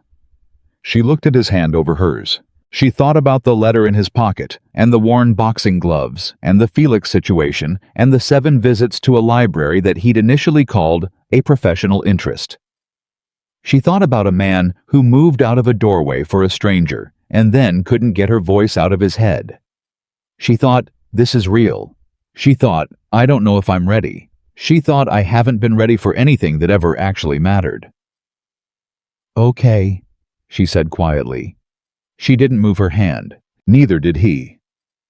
Outside, the city moved in its enormous, indifferent way, millions of people navigating the ordinary catastrophe of their lives. And in a library that a dead man had once loved, and that a young woman had reorganized into something that breathed, two people who had both spent years inside their own silence, sat together at a table in the near dark and did not let go. It was not the end of anything. It was not even close to simple, but it was the first moment in 3 years that Alessandro Vieri sat somewhere and did not feel like a man waiting for something to be over. He felt like a man at the beginning, terrified and certain in equal measure, which was he was beginning to understand what being alive actually felt like. The next morning, Marco arrived at the office at 7:45 to find Alessandro already at his desk, which was not unusual. What was unusual was the expression on Alessandro's face. Not the controlled blankness he maintained as a professional posture, but something quieter and more complicated, the look of a man who has spent the night not sleeping and has arrived somewhere important because of it. Marco set the morning briefing on the desk. Alessandro didn't look at it. Sit down, he said. Marco sat. I need to tell you something. Marco waited. In 12 years, Alessandro had opened conversations this way exactly 4 times. Each time what followed had been significant. Elena is pregnant. The silence lasted exactly 3 seconds. How far? Marco asked. 7 weeks. Does she? She told me last night. Alessandro finally looked up. She's been carrying it alone for 3 weeks because she wasn't sure what I would do. Marco absorbed this carefully. And what are you going to do? Everything, Alessandro said simply. Marco looked at his closest friend. This man he'd watched close down piece by piece over 3 years. This man who'd conducted the business of his life with brilliant precision and complete personal emptiness. And he felt something loosen in his chest that he hadn't realized was tight. Okay, Marco said. The Moretti correction needs to go out today. Personal call to Enzo first, then the formal communication. I want it done before noon. I'll handle it. My mother will call you after she finds out. Tell her I'll speak with her when I'm ready and not before. Of course. Alessandro paused. And Marco, I need you to pull the Meridian Press files. Everything. The acquisition, the author acquisition program, the contact they made with Elena. I want to understand exactly how that happened, and whether anyone in my organization made a connection between her and the building that they shouldn't have made. Marco's expression sharpened. You think it wasn't coincidence? I think coincidences of that magnitude deserve examination. He picked up his pen. Today. Marco stood buttoning his jacket. Alessandro. The man looked up. For what it's worth, Marco said carefully.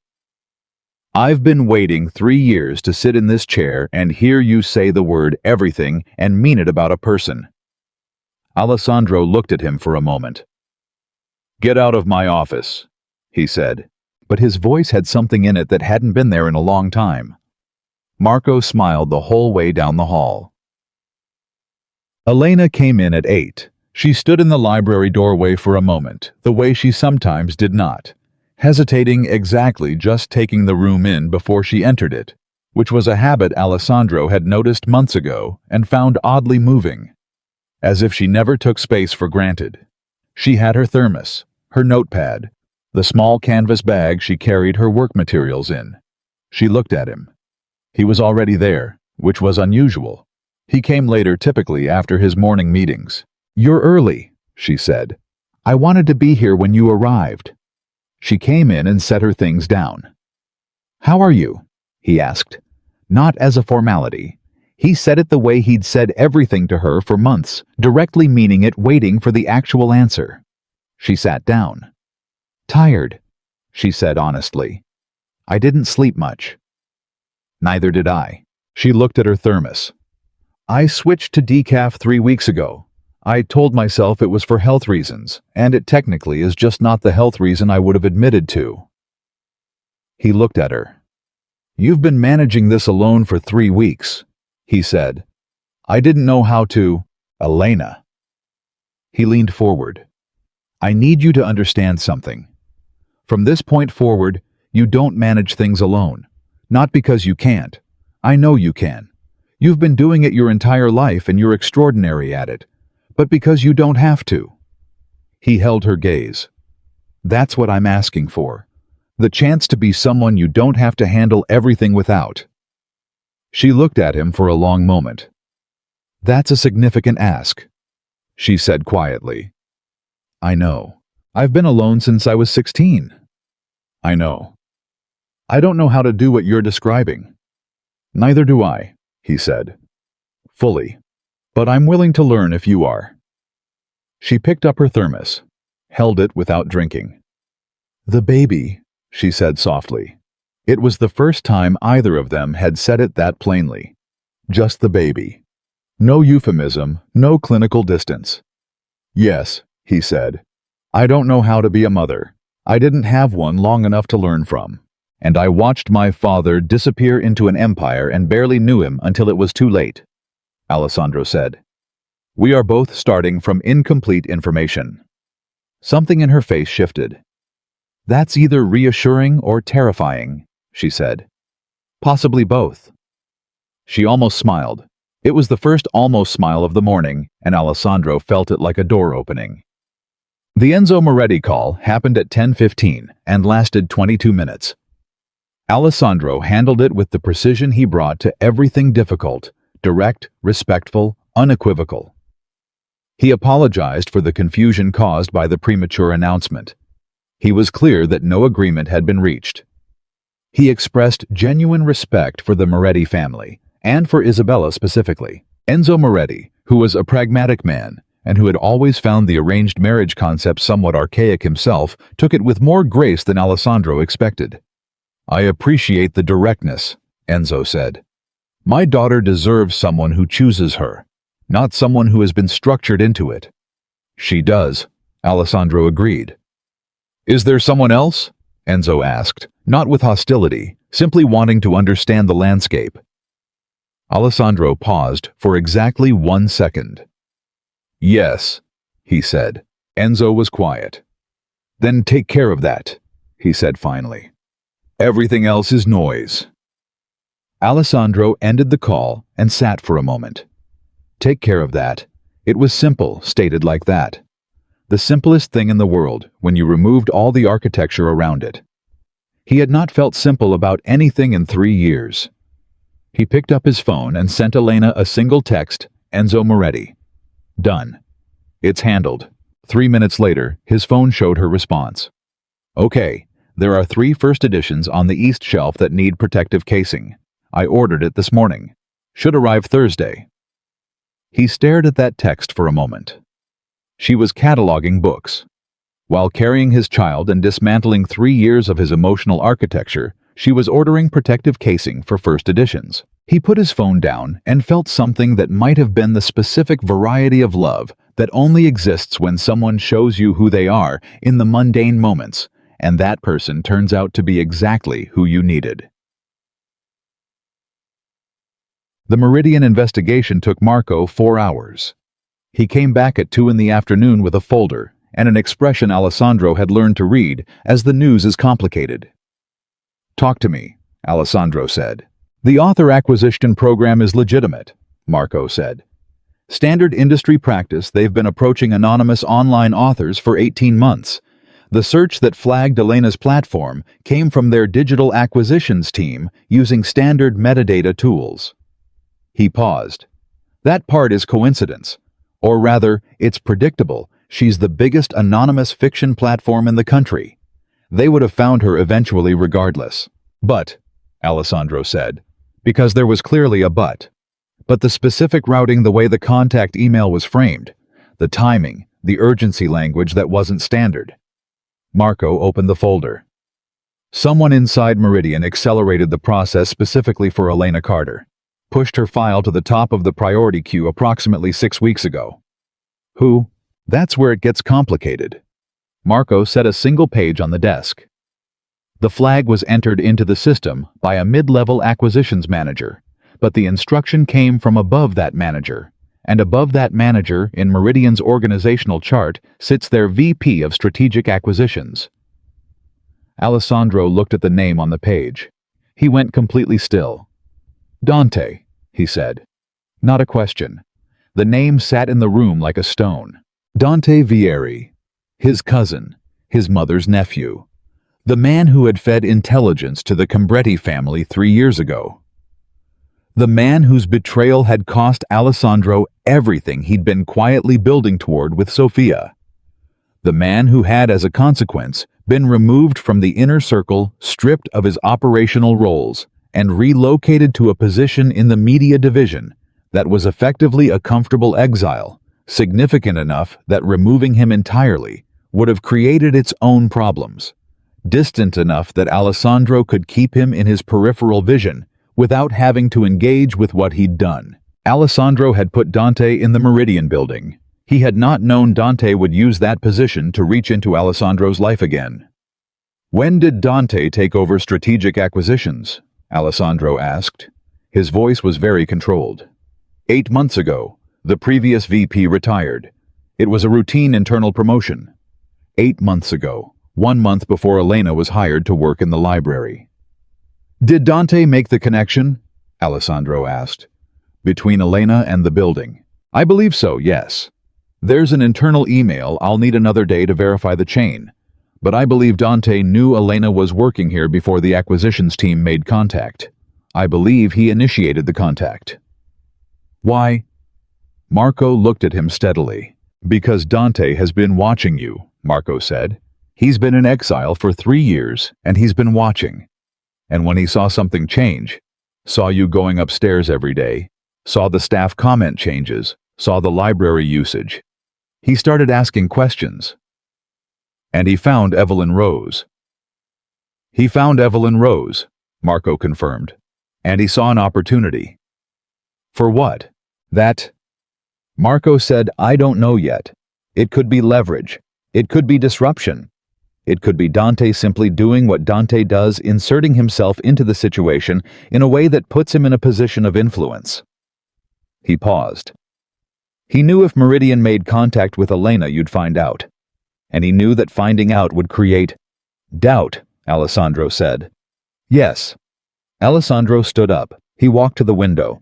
3 years ago, Dante had wanted to dismantle something Alessandro was building, and he'd done it through someone Alessandro loved. And now, Alessandro was building something again, and Dante had found the same door. Does Elena know? Marco asked. She knows Meridian is Vieri Group. She doesn't know Dante's involvement. Are you going to tell her? Alessandro turned from the window. Yes, he said. Tonight. Alessandro. Marco stopped himself. Say it. Be careful how you say it.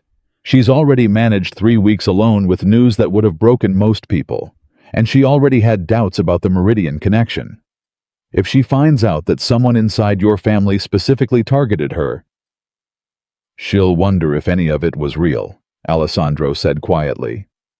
Yes. He thought about Elena at the table this morning, holding her thermos, telling him she switched to decaf 3 weeks ago.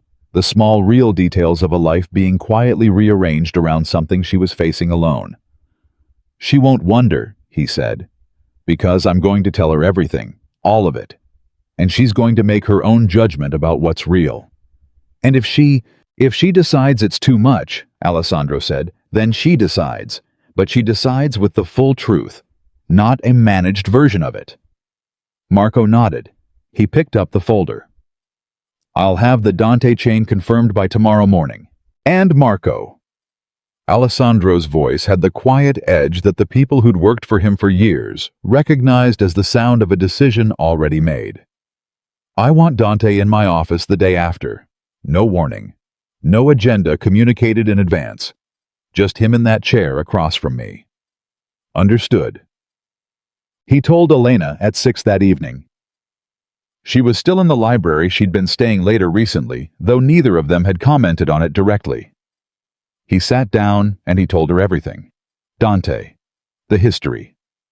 Sophia briefly enough that she understood the pattern. The Meridian connection. What Marco had found. What he believed Dante's intention had been. He told her all of it without managing it. Elena listened without interrupting. When he finished, she was quiet for a long moment. Then she said, "He thought it would make me doubt you." "Yes? Did he know about the pregnancy?" "No, I don't believe so. That's too recent." She nodded slowly. "So his play was to make me think the job was engineered. That the contact, the connection, the whole thing was constructed by you to get access to my work." She paused. "He didn't know us well enough to know that would have the opposite effect." Alessandro looked at her. "What do you mean?" She met his eyes. "If you had engineered this," she said, "you would have told me, because you've been honest with me about everything that was hard to be honest about. That's actually the thing I know most clearly about you at this point." She paused. "Someone who didn't know you well would think the Meridian connection would make me run. But someone who knows you would understand that what actually builds trust is watching what a person does when honesty is costly." Alessandro was quiet for a moment. "Elena," he said, "you are the most clear-sighted person I have ever met." "I've had a lot of practice seeing through things," she said. "Survival skill." She stood up. She went to the shelf. His father's shelf, the Italian section she'd organized with such care, and she ran her finger along the spines. "What are you going to do about Dante?" she asked. "Handle it." "That's vague." "The specifics aren't—" "Don't!" She turned around. "Don't manage what you tell me. You just told me everything else. Don't stop now because it gets into territory you think I can't handle." He looked at her. "He'll be removed from Meridian," Alessandro said, "from every Vieri property. He'll lose the comfortable exile he's been sitting in for 3 years, and he'll know why. And if I find evidence that the Meridian contact was specifically intended to cause harm to you," he paused, "I will pursue that through every legal channel available to me." She heard the word legal, and something in her expression acknowledged it. "Legal," she said. "I'm not the man I was 10 years ago," he said. "The structure of this organization has been moving toward legitimacy for a long time. Slowly, not completely. But what I will not do is handle something connected to you in a way that you can't see and can't know about." She looked at him for a long moment. "Okay," she said. "Okay. I believe you." She turned back to the shelf. "Alessandro, there's something else I need to say." He waited. "The Meridian offer, the legitimate part of it separate from Dante's interference." She touched the spine of one of the Italian volumes. "I've been thinking about it for weeks, and I think I want to take it, not as a Vieri Group partnership. Independently, I want to negotiate it as a direct publishing deal with Meridian as an independent press separate from the parent structure. I can arrange that. I can insulate Meridian's publishing operations from—" "I want to do it myself," she said, "with my own legal representation. I'm not asking you to remove yourself because I distrust you. I'm asking because the work has to be mine, completely and verifiably mine, not something that happened because of who you are." He understood. "Yes," he said. "That's right. You're not going to argue." "No. You're exactly right." He held her gaze. "That work belongs to you. What you built as Evelyn Rose belongs to you in a way that nothing should compromise. Least of all me." She looked at him. Something in her face did a thing he'd seen exactly once before, the night she found his father's letter and handed it to him with both hands carefully, like something worth the care. "Thank you," she said. "Don't thank me for recognizing what's already true," he said. The family gala happened 3 weeks later. It was an annual event, the Vieri Foundation's charitable gala, which raised money for neighborhood organizations in the communities where the family had operated for generations. Formal, well-attended, a room full of people who understood exactly what the Vieri name meant. Alessandro attended every year. This year he asked Elena to come with him. She said, "I don't do galas." "I know. I don't own anything appropriate to wear to a gala." "I know." "Alessandro, I'm not asking you to perform anything," he said.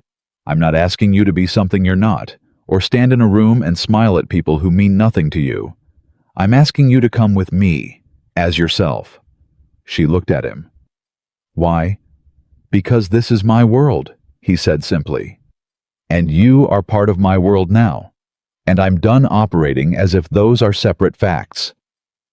The silence lasted long enough to be a decision. "I need to buy a dress," she said finally. I'll buy my own dress," she said. "Of course." She bought a dress. Dark green. Simple. No jewelry except small gold earrings that had been her mother's. She arrived at the gala looking exactly like herself, which was the only way Elena Carter had ever shown up to anything.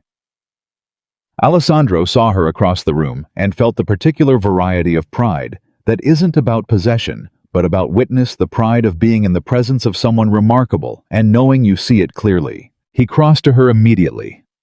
"You came," he said. "I said I would." He offered his arm. She took it. They walked into the room together. The effect was immediate and visible. Not dramatic, this crowd was too practiced for drama. But Alessandro Vieri had been attending this gala for 15 years, and he had arrived alone or with business associates for the last 3. Walking in with someone in that specific way said something the room understood instantly. People approached. People were introduced. Elena was polite, composed, direct in the way she was direct about everything. Not performing warmth, actually present, actually listening. Asking questions that were specific rather than social. Alessandro watched her work the room without working it. She wasn't performing anything. She was just there. 3 separate people found him privately over the course of the evening to say variations of the same thing. "She's remarkable. Where has she been?" Francesca Vieri arrived at 9.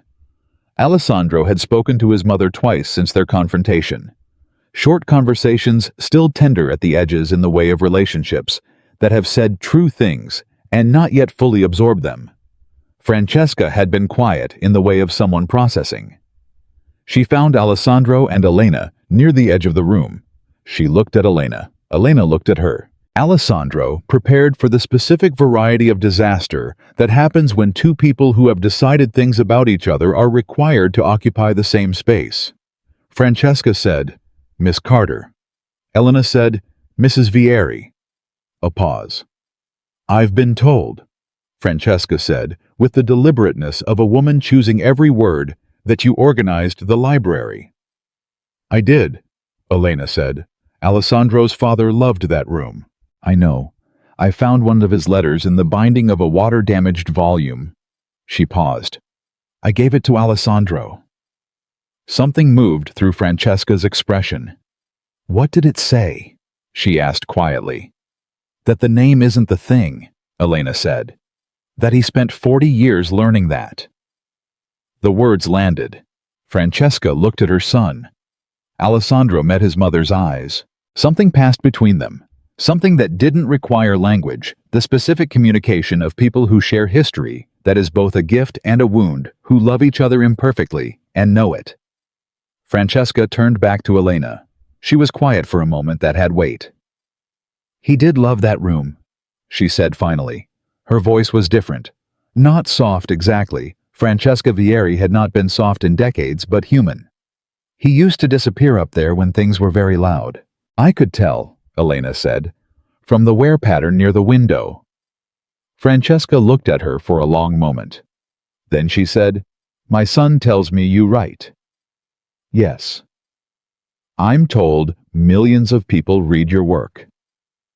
"So I'm told," Elena said dryly. The corner of Francesca's mouth moved. It was not quite a smile. It was the architectural gesture toward one. "I would like to read it sometime," Francesca said. Elena blinked.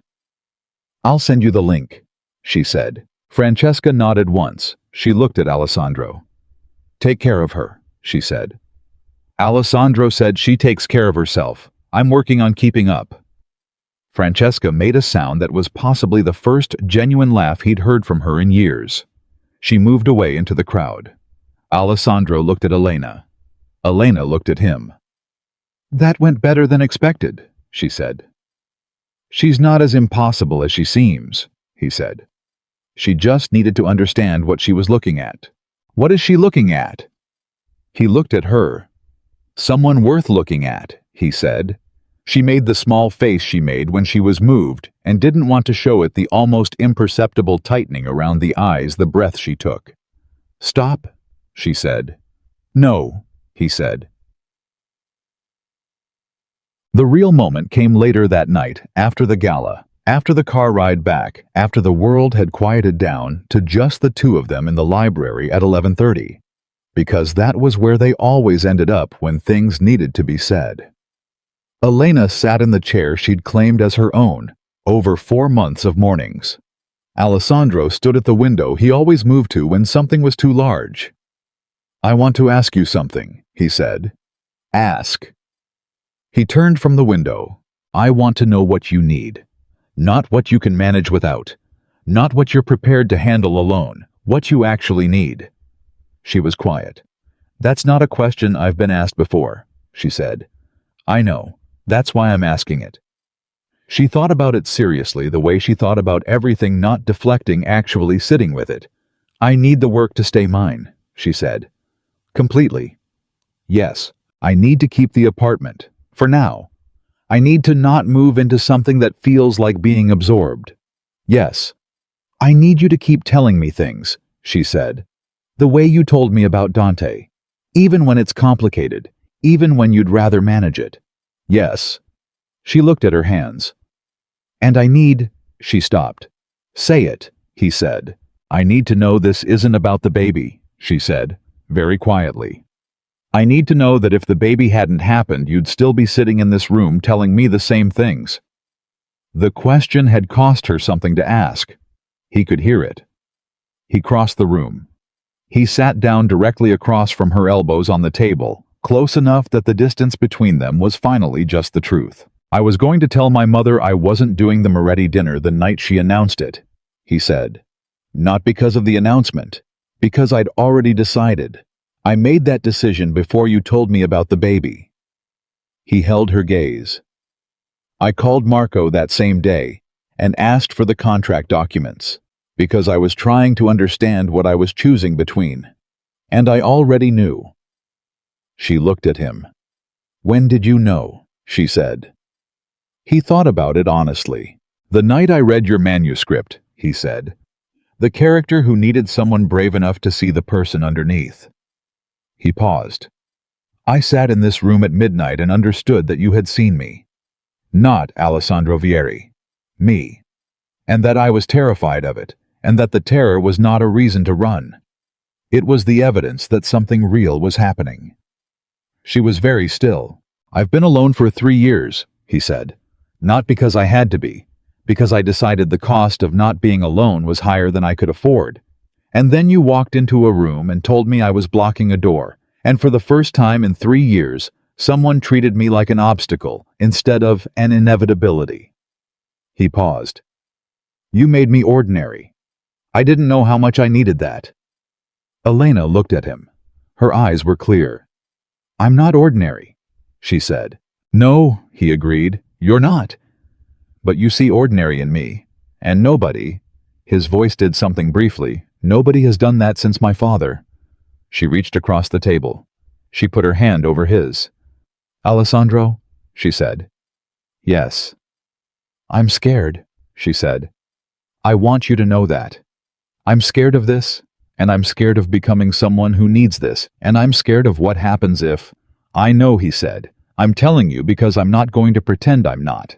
I know. That's why I believe you. She looked at their hands on the table. Okay, she said. Okay. We're figuring it out, she said. Together. One thing at a time. She echoed his words from the night of the pregnancy, and he heard it, and something in his chest did something he didn't have a name for. That's what you said. That's what I said, he agreed. She squeezed his hand once. Brief, specific, real. Then let's start with tonight, she said, and see where we are in the morning. He looked at her. We'll be here, he said. Both of us. She almost smiled. Yes, she said. I think we will. Outside, the city moved and breathed and generated its endless noise, indifferent to the fact that in a room on a high floor, a man who had spent 3 years behind glass and a woman who had spent her whole life being invisible had found improbably the same specific patch of light. Neither of them knew what the next part looked like, but for the first time in a very long time, that was not a reason for fear. It was instead, quietly, unmistakably, a reason to stay. The morning after the gala, Alessandro was in his office at 7 when Marco walked in without knocking, which meant the news was either very good or very bad, and there was no time for protocol. Dante's gone, Marco said. Alessandro looked up. Gone where? Gone as in not in his apartment, not at Meridian, not answering his phone. His assistant says he didn't come in yesterday. His building doorman says he left with 2 bags at 4 in the morning. Marco set his phone on the desk. He knew we were coming. Alessandro was very still. Someone told him, he said. Yes. Who had access to the Meridian investigation? My team. 3 people, all of whom I trust completely. Marco paused. But Dante has had 3 years of exile to build his own information network inside this organization. He didn't need someone to tell him. He just needed to be watching closely enough to know when the investigation started. Alessandro stood up. Find him, he said, not aggressively, just locate him. I want to know where he is. And when we find him, then I decide what comes next. He picked up his jacket. He's not a threat right now. He's a man who ran because he knew what he'd done would catch up with him. That's not dangerous. That's just finished. Marco nodded. There's something else, he said. Alessandro waited. The federal investigation into the Cambretti family. Marco said it carefully. It's been running for 2 years, quietly. And 3 days ago, the lead prosecutor's office reached out to our legal team. Alessandro went still in a different way. They want to talk, Marco said. Not as targets, as potential cooperating parties. They believe Dante's intelligence transfers 3 years ago created a paper trail that implicates the Cambrettis in ways that are now prosecutable. And they believe we have documentation that would support that case. Do we? We have everything, Marco said quietly. Alessandro, we kept everything. Every communication, every record of what Dante passed and when. I kept it because I didn't know what we'd need it for. But we have it. Alessandro looked at his oldest friend. 3 years. 3 years of carrying the weight of what Dante had done. The betrayal, the cost of the careful exile that was never quite justice and never quite resolution. 3 years of knowing that the Cambretti family had used his cousin's treachery to target someone Alessandro loved and had faced no real consequence for it. Set up the meeting, Alessandro said, with the federal prosecutors. Yes? He paused.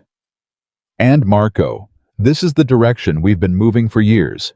Legitimacy, legal standing, the ability to operate without looking over our shoulders at what's behind us. He held Marco's gaze. This is the moment where that actually means something. Marco looked at him for a long moment. Your father would have done this, Marco said quietly. He just never found the opening. Alessandro picked up his jacket. I have Elena, he said simply. She reminds me what I'm actually building toward. He told Elena that afternoon. Not in the library, she was in her own apartment because she'd gone home at noon, feeling tired in the specific way of early pregnancy that she described as, my body is doing something enormous without consulting me. And Alessandro had driven her himself, and she'd only agreed to let him because she'd been too tired to argue effectively. He called her at 3. How are you feeling? Like a person who used to drink real coffee, she said. Her voice was slightly rough but alert. "Tell me what happened." He told her about Dante, about the disappearance, about the federal prosecutors. She was quiet through all of it. When he finished, she said, "Are you scared? Of the federal meeting? Of all of it.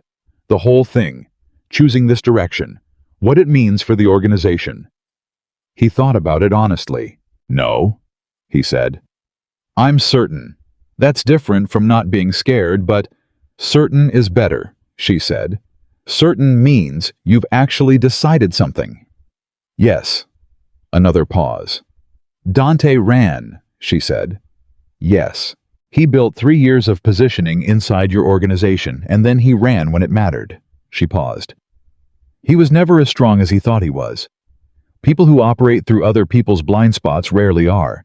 They need the blind spot to exist. Once you're looking directly at them." "They have nothing," Alessandro said. "Exactly." She paused. "Alessandro?" "Yes." "What does the federal thing mean realistically? For the organization?" "It means exposure," he said. "Not of things we haven't already been managing carefully, but it means opening books that have historically stayed closed. It means a level of transparency that will make some of the people around me very uncomfortable." "Are you prepared for that?" "More than I would have been 2 years ago." He paused. "You did that, actually." "I didn't do anything. You spent 4 months treating me like a person who was capable of making choices aligned with who I actually want to be," he said. "That changes what you're willing to risk." She was quiet on the other end of the line. "Rest," he said. "I'll come by tonight." "You don't have to." "Elena." A beat. "Okay," she said. He heard the word differently now than he had at the beginning. In the beginning, it had been her shorthand for, "I'm not going to fight you on this." Now it was something else. Now it was yes. Actually, yes. He put his phone in his pocket and felt moving through the ordinary afternoon of a complicated life, the specific sensation of things falling into place. The federal meeting happened 6 days later. Marco attended with their legal team. Alessandro sat at the head of the table across from 3 prosecutors who had been building a case against the Cambretti organization for 2 years, and who understood with professional precision what the Vieri family's documentation could mean for that case. The lead prosecutor was a woman named Catherine Reeves, mid-40s sharp, the kind of direct that Alessandro recognized and respected. "You understand what cooperation means," she said. It was not a question. "Complete disclosure of the documented communications between my former associate and the Cambretti family," Alessandro said. "Timeline, content method, everything we have. And in return, the investigation acknowledges the Vieri organization's cooperation, and that cooperation is entered into the public record." He paused. "We are not asking for immunity. We are not asking for protection. We are asking to be recognized as an organization that, when given the opportunity to do the right thing, did it." Catherine Reeves looked at him for a long moment. "That's an unusual ask," she said. "It's the only one I have." She looked at her team. Something passed between them that Alessandro recognized as professionals who have just heard something they didn't expect. "We'll need to review the documentation first," she said. "Of course." Alessandro nodded to Marco, who slid a drive across the table. "Everything is there. 3 years of records." Catherine Reeves picked up the drive. She looked at Alessandro.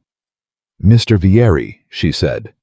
"Why now?" He thought about a woman who told him characters make choices, and the story follows the choices. "Because it was time," he said, "and because I finally had a reason that was larger than my own caution." Catherine Reeves studied him. Then she nodded. "We'll be in touch," she said. Alessandro drove back to the building and went directly upstairs. Elena was in the library. She'd started coming in afternoons, only now managing her energy, still working through the catalog with her systematic focus, but at a pace that accommodated what her body was doing.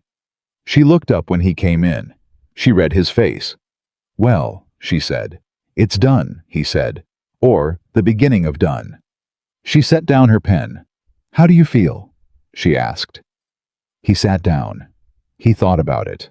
"Like I put something down that I've been carrying for a long time," he said. She looked at him steadily. "Good," she said. "That's all. That's everything," she said. "You put it down. That's the whole story."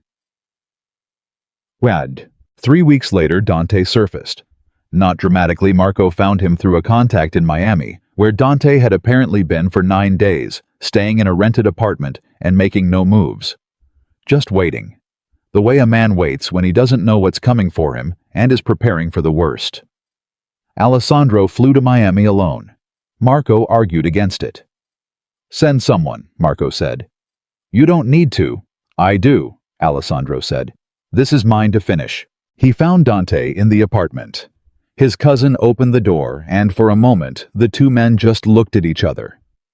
This person who had stood beside Alessandro at every significant moment of his adult life and had simultaneously been feeding those moments to people who wanted to use them. Dante looked older, thinner. He looked like a man who had been waiting for a consequence that kept not arriving and found the waiting worse than the thing itself. "Alessandro," he said. "Can I come in?" Alessandro said. The question clearly surprised Dante. He stepped back. Alessandro came in and sat down. He didn't perform anger. He didn't threaten. He was exactly what he always was: quiet, direct, completely present. "I'm not here to hurt you," he said. "I want to be clear about that first." Dante looked at him warily. "Then why?" "Because you're family," Alessandro said. "And because what you did 3 years ago and what you tried to do with Elena came from somewhere. I want to understand where." Dante was silent for a moment. Then, "I was afraid." "Of what?" "Of being irrelevant." He said it with the particular shame of someone admitting something they've known for a long time, but never said. "You were building something, and I was beside you, but I wasn't part of it. Not really. I was adjacent, and the Combrettis made me feel like I had something they needed, and I—" He stopped. "You chose to be essential in the wrong direction," Alessandro said. "Yes." "And Elena?" Dante looked at the floor. "I saw you changing," he said quietly. "I saw what she was doing to you for you, and I thought if I could insert myself into that, if I could be the one who connected the two things, I could—" "Be back in the picture," Alessandro said. "Yes." The room was quiet. Alessandro looked at his cousin, the man he'd grown up beside, the man who'd been given everything and had still found a way to feel like he had nothing. "I'm cooperating with the federal investigation," Alessandro said. "The documentation of what you passed to the Combrettis is part of that record now. I can't undo that." Dante nodded slowly. "I know. But I also—" Alessandro paused. "I'm not going to pursue you personally. What happens through the federal process is what happens. But I'm done spending energy on this, on what you did and what it cost." He looked at his cousin directly. "I lost 3 years because of the wall I built after what you did. I'm not losing more." Dante looked up. Something moved through his face. "She's good for you," Dante said quietly. "Elena. I could see it even from the outside." "She's extraordinary," Alessandro said. "And she had nothing to do with this. She's entirely her own thing." "I know." A pause. "I'm sorry, Alessandro, for all of it." Alessandro looked at him for a long moment. "I know," he said. He stood up. He didn't offer a handshake. He didn't offer forgiveness, not because it wasn't real, but because it wasn't ready yet. Some things needed time before they could be handed across a table. But he said, "Take care of yourself, Dante." And he left. On the plane back to New York, he sat in the quiet of his own head and felt the last piece of something 3 years old finally release its hold. He thought about Elena. He texted her. "Coming home tonight. Are you awake?" Her response came 11 minutes later. "I'm always awake after 9. Decaf doesn't help with that." He almost smiled at 30,000 feet. "I'll bring food," he wrote. "Bring real food," she wrote back. not the restaurant. Something normal. He bought Thai takeout from a place near her apartment that she'd mentioned once in passing 3 months ago, and he had apparently stored without knowing he was storing it, which was the kind of specific attentiveness he'd never had to think about before. It simply happened now. Automatically. Elena adjacent details lodging themselves in his memory, the way important things do. She opened the door and looked at the bags and said, "You remembered the place. You mentioned it in October." She looked at him. "Alessandro." "Yes." "Come in," she said. She was 7 months along when the Meridian deal closed. She had negotiated it herself with a lawyer she'd hired independently over 6 weeks of precise and occasionally fierce back and forth that Alessandro knew about only because she told him, not because he was involved. He had kept his word completely. He had not touched the Meridian process. He had not made calls, not exerted influence, not even asked for updates except when she offered them. The day she signed, she called him from outside the lawyer's office. "It's done," she said. "Congratulations." "It's a good deal," she said. "It's a genuinely good deal, and I got it because the work is good and because I negotiated well, not because of anything else." "I know. I needed you to know that I know," she said. "I know that too." A beat. "Alessandro." "Yes." "Thank you," she said, "for staying completely out of it. You didn't need me in it." "No," she said, "but you could have inserted yourself and you chose not to. That's not nothing." He was quiet for a moment. "You told me once that the work had to be entirely yours," he said. "Verifiably yours. I wasn't going to compromise that for any reason." She was quiet on the line. "I'm going to celebrate," she said. "I'm going to buy myself a coffee, a real one. The doctor said occasional caffeine is fine, and sit by the window somewhere and just be in this for a minute." "Good," he said. "I'll see you tonight. I'll be there." She hung up. Alessandro sat in his office for a moment. Then he called Marco. "Elena's Meridian deal closed today," he said. "I heard," Marco said. He had a smile in his voice that he wasn't bothering to conceal.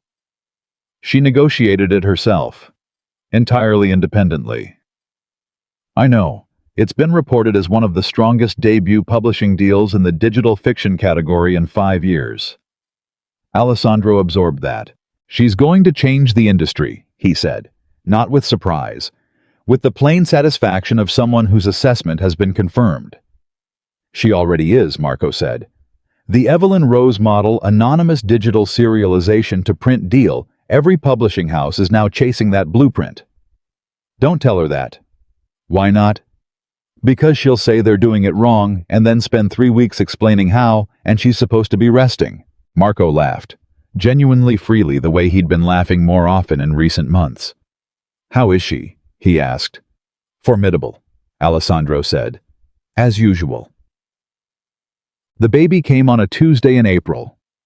Alessandro had been in a meeting, a legal debrief with Catherine Reeves's team, who had spent 4 months working through the Cambretti documentation and were now 2 weeks from indictment when his phone buzzed. He looked at the screen. "Elena? I think this is happening." He stood up in the middle of a federal debrief and said, "I need to leave." Catherine Reeves looked at him. "My daughter," he said. And the word his daughter said out loud in a federal building to a prosecutor who'd spent months across a table from him felt like the most real sentence he'd spoken in his entire life. Catherine Reeves waved her hand. "Go." He went. It was 14 hours. Marco sat in the waiting area for most of it, which nobody asked him to do, and nobody could have stopped him from doing. He sat in a plastic chair in a hospital corridor and drank terrible coffee and waited because Alessandro was in that room, and Marco Bellini had been where Alessandro was for 12 years, and he was not stopping now. At 4:17 in the morning, Alessandro came through the door. Marco stood up. Alessandro looked at him. His face was different from any face Marco had seen on him in 12 years. It was the face of a man who has just had the complete contents of his interior life rearranged by something he was not prepared for, even though he'd had 9 months to prepare. "She's here," Alessandro said. His voice was different too. Rough, present, stripped of every management layer. "She's perfect," he said. "Elena is Elena's good. She's incredible, actually. She's—" He stopped. He sat down in the plastic chair next to Marco. He put his face in his hands. Marco sat beside him and said nothing. After a moment, Alessandro looked up. His eyes were wet. He didn't do anything about it. "I held her," he said. "The baby. And she looked at me and I—" He stopped again. "Marco, I don't know how to—" Another stop. "I didn't know it was going to be like that." "No one does," Marco said quietly. "She's so small," he said. "She has no idea what her life is. She doesn't know anything yet. And she just looked at me, like I was the whole world." Marco looked at his friend, the man who had run a criminal empire with complete precision. The man who had spent 3 years building walls that a 25-year-old woman with a thermos and a notepad had taken down with complete honesty and no particular agenda. "What's her name?" Marco asked. Alessandro looked at him. "Sophia," he said. The name landed softly. Not heavy, not haunted. Just the right name for the right reason. Because Sophia had been the woman who first showed him what it cost to love someone in this life, and because the lesson she'd given him, though she'd given it by leaving, had led him eventually to a library and a woman who stayed. "Elena chose it?" Marco asked. "We chose it together," Alessandro said. "She said it was a name about second chances." Marco was quiet. "Go back in," he said finally. "Go be with them." Alessandro stood up. He looked at Marco with the expression of a man who doesn't have adequate words. "Thank you," he said, "for 12 years of everything." Marco nodded once. Alessandro went back through the door. Elena was awake when he came back in. Exhausted in the way of someone who has just done the most physically enormous thing a human body can do. But awake alert, the way she was, always alert. Her eyes tracking him when he entered. The specific quality of her attention that he had come to understand was one of the things he loved most about her. Elena Carter was always actually present, always actually there. Sophia was in her arms. Alessandro came to the side of the bed and looked at them both. "Hi," Elena said. Her voice was rough and quiet. "Hi," he said. He looked at his daughter, 6 hours old. Dark hair, a lot of it, which had surprised the nurses. Hands that were absurdly small. A face that was doing the ordinary miraculous thing of being a new human face, recognizable as itself already. "She keeps looking at everything," Elena said, "like she's auditing the room." "She gets that from you," Alessandro said. Elena almost laughed. Almost. "Sit down," she said. "You look like you've been standing in a hallway for 14 hours. I have been. Sit down, Alessandro." He sat. He looked at Sophia, and then at Elena, and then at the particular arrangement of the world. In this moment, the 4 walls of a hospital room.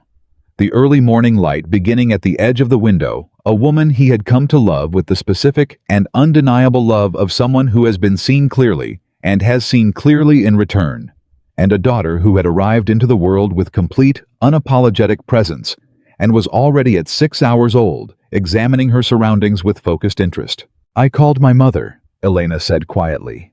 He looked at her. "Not Francesca, my mother." She looked down at Sophia. "I talk to her sometimes, when things are large enough.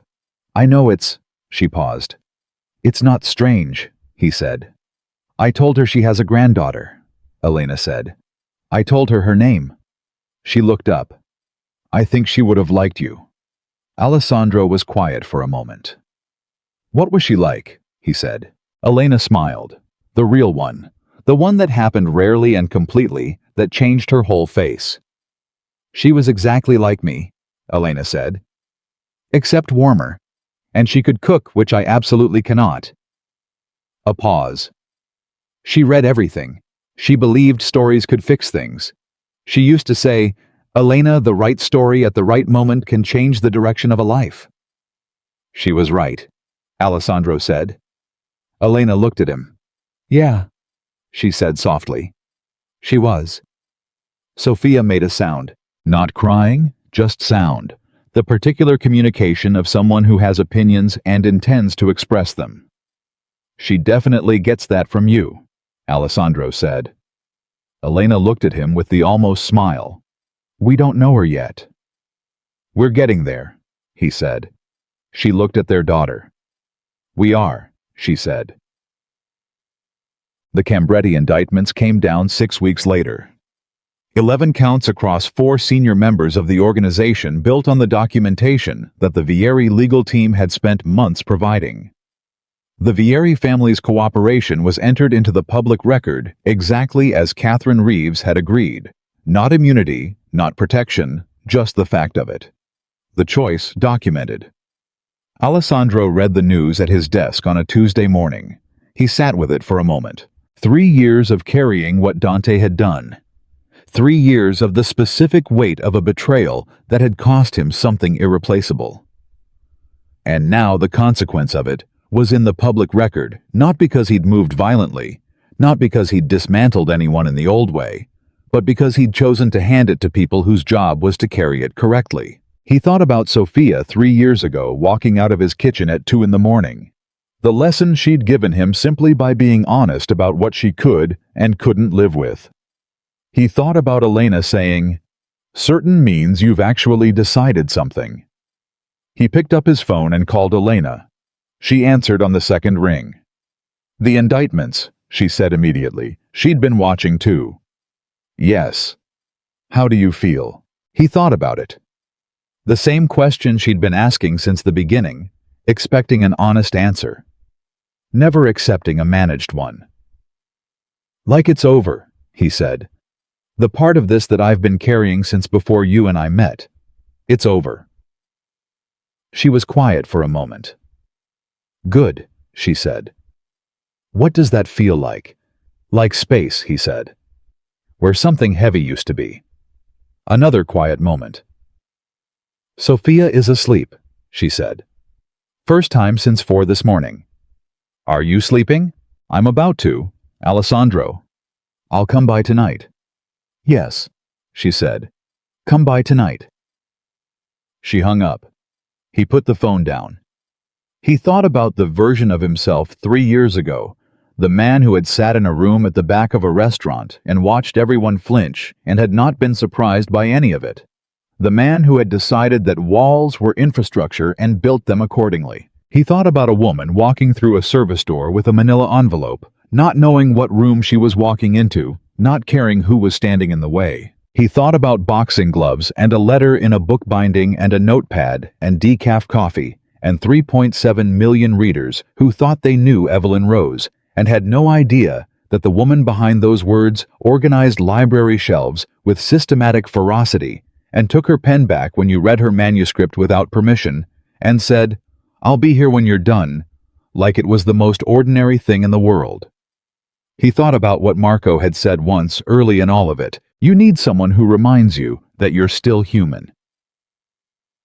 That evening, Alessandro stood in Elena's apartment, holding his daughter, who was awake now, and in the process of making her opinions about the state of the world known to everyone in range.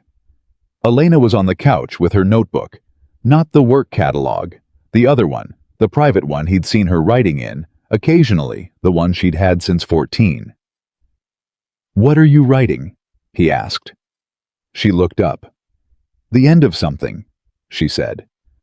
"A story I've been writing for a while." "Which one?" She looked at him, at Sophia in his arms, at the particular arrangement of this evening. "The one about the man who thought he was impossible to love," she said. "I finally know how it ends." He looked at her. "How does it end?" he said. She picked up her pen. "He figures out," she said quietly, "that the woman didn't save him. He saved himself. She just stayed close enough that he had a reason to." Alessandro held his daughter and looked at the woman who had walked into his restaurant with a manila envelope and no idea who he was, and had proceeded over the following months to see him so clearly and so honestly that he'd had no choice but to become the person she was looking at. "Elena," he said. "Yes." "Marry me." She looked up from her notebook. He wasn't on one knee. There was no ring produced from a pocket.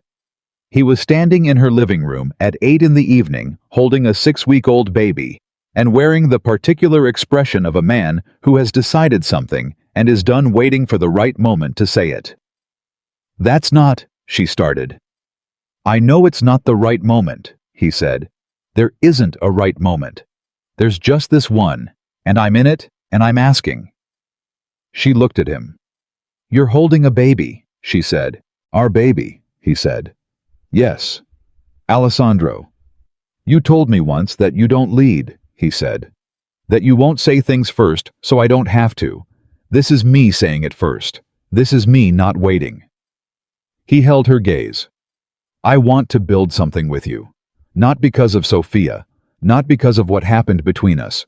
Because you are the only person in my adult life who has ever looked at me like the choice is obvious." He paused. "You are my obvious choice, and I'm asking." Elena looked at him for a long, real moment. She looked at Sophia, who had stopped making noise and was doing the thing she sometimes did, going still and appearing to listen, which seemed neurologically improbable at 6 weeks, but which both of them had noted with the specific bias of people who believe their child is exceptional. She looked at Alessandro. "You understand what you're asking," she said, not a question, just checking. "Yes." "You understand I'm not going to be—" "I know who you are," he said. "I've known for a long time." She put the notebook down. She stood up.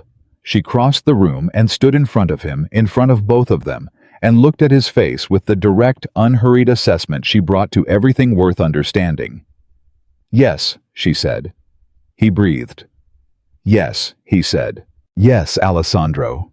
She took Sophia from his arms, gently practiced the movement of someone who had been doing this for 6 weeks, and had become expert in it with the same systematic focus she brought to everything. And then she looked at him. "Yes." He put his hand on her face. She leaned into it briefly with her eyes closed. That rare, unguarded moment that he understood now was the most valuable thing she ever offered anyone. The moment when Elena Carter stopped managing her own expression and just was. "Okay," he said. She opened her eyes. "Okay," she said. Sophia in her arms made a sound that both of them chose to interpret as agreement. The Evelyn Rose novel was published 8 months later. Not a serial installment. A complete book. The first. The announcement generated the kind of response that publishing houses dream about 3.7 million readers who had been waiting for exactly this, plus the considerable additional attention that came from a story that was by then already known. Elena did 2 interviews, no more. She chose her words with the precision she brought to everything. One interviewer asked her, "The main character in the novel, the man who believed he was impossible to love, is he based on anyone real?" Elena looked at the camera. "He's based on the version of a person," she said carefully, "that exists before they decide to stop hiding. The version that's in there underneath the structure that just needs someone to stay in the room long enough to see it." "And did you stay in the room?" Elena almost smiled. "I'm still in it," she said. Alessandro watched that interview from his office. He watched it twice. Then he called Marco and said, "Push the 2 o'clock. I'm leaving early." Marco said, "I'll reschedule it." Alessandro put on his jacket. On his desk, held down by a corner of his keyboard, was a folded piece of paper, yellowed, handwritten, carried from a library shelf by a woman who noticed the things that mattered. His father's words, the ones he'd read so many times in the past year that he could have recited them without looking. "The name isn't the thing. Don't let it drive you." He picked it up, folded it once more, put it in his pocket where it always was. He took the elevator down. He walked out into the city, this enormous, ordinary, indifferent city that had been his whole life for 39 years, and he moved through it with the specific quality of a man who knows where he's going. Not because the road ahead was clear. It wasn't. The federal proceedings were ongoing. The organization was in transition.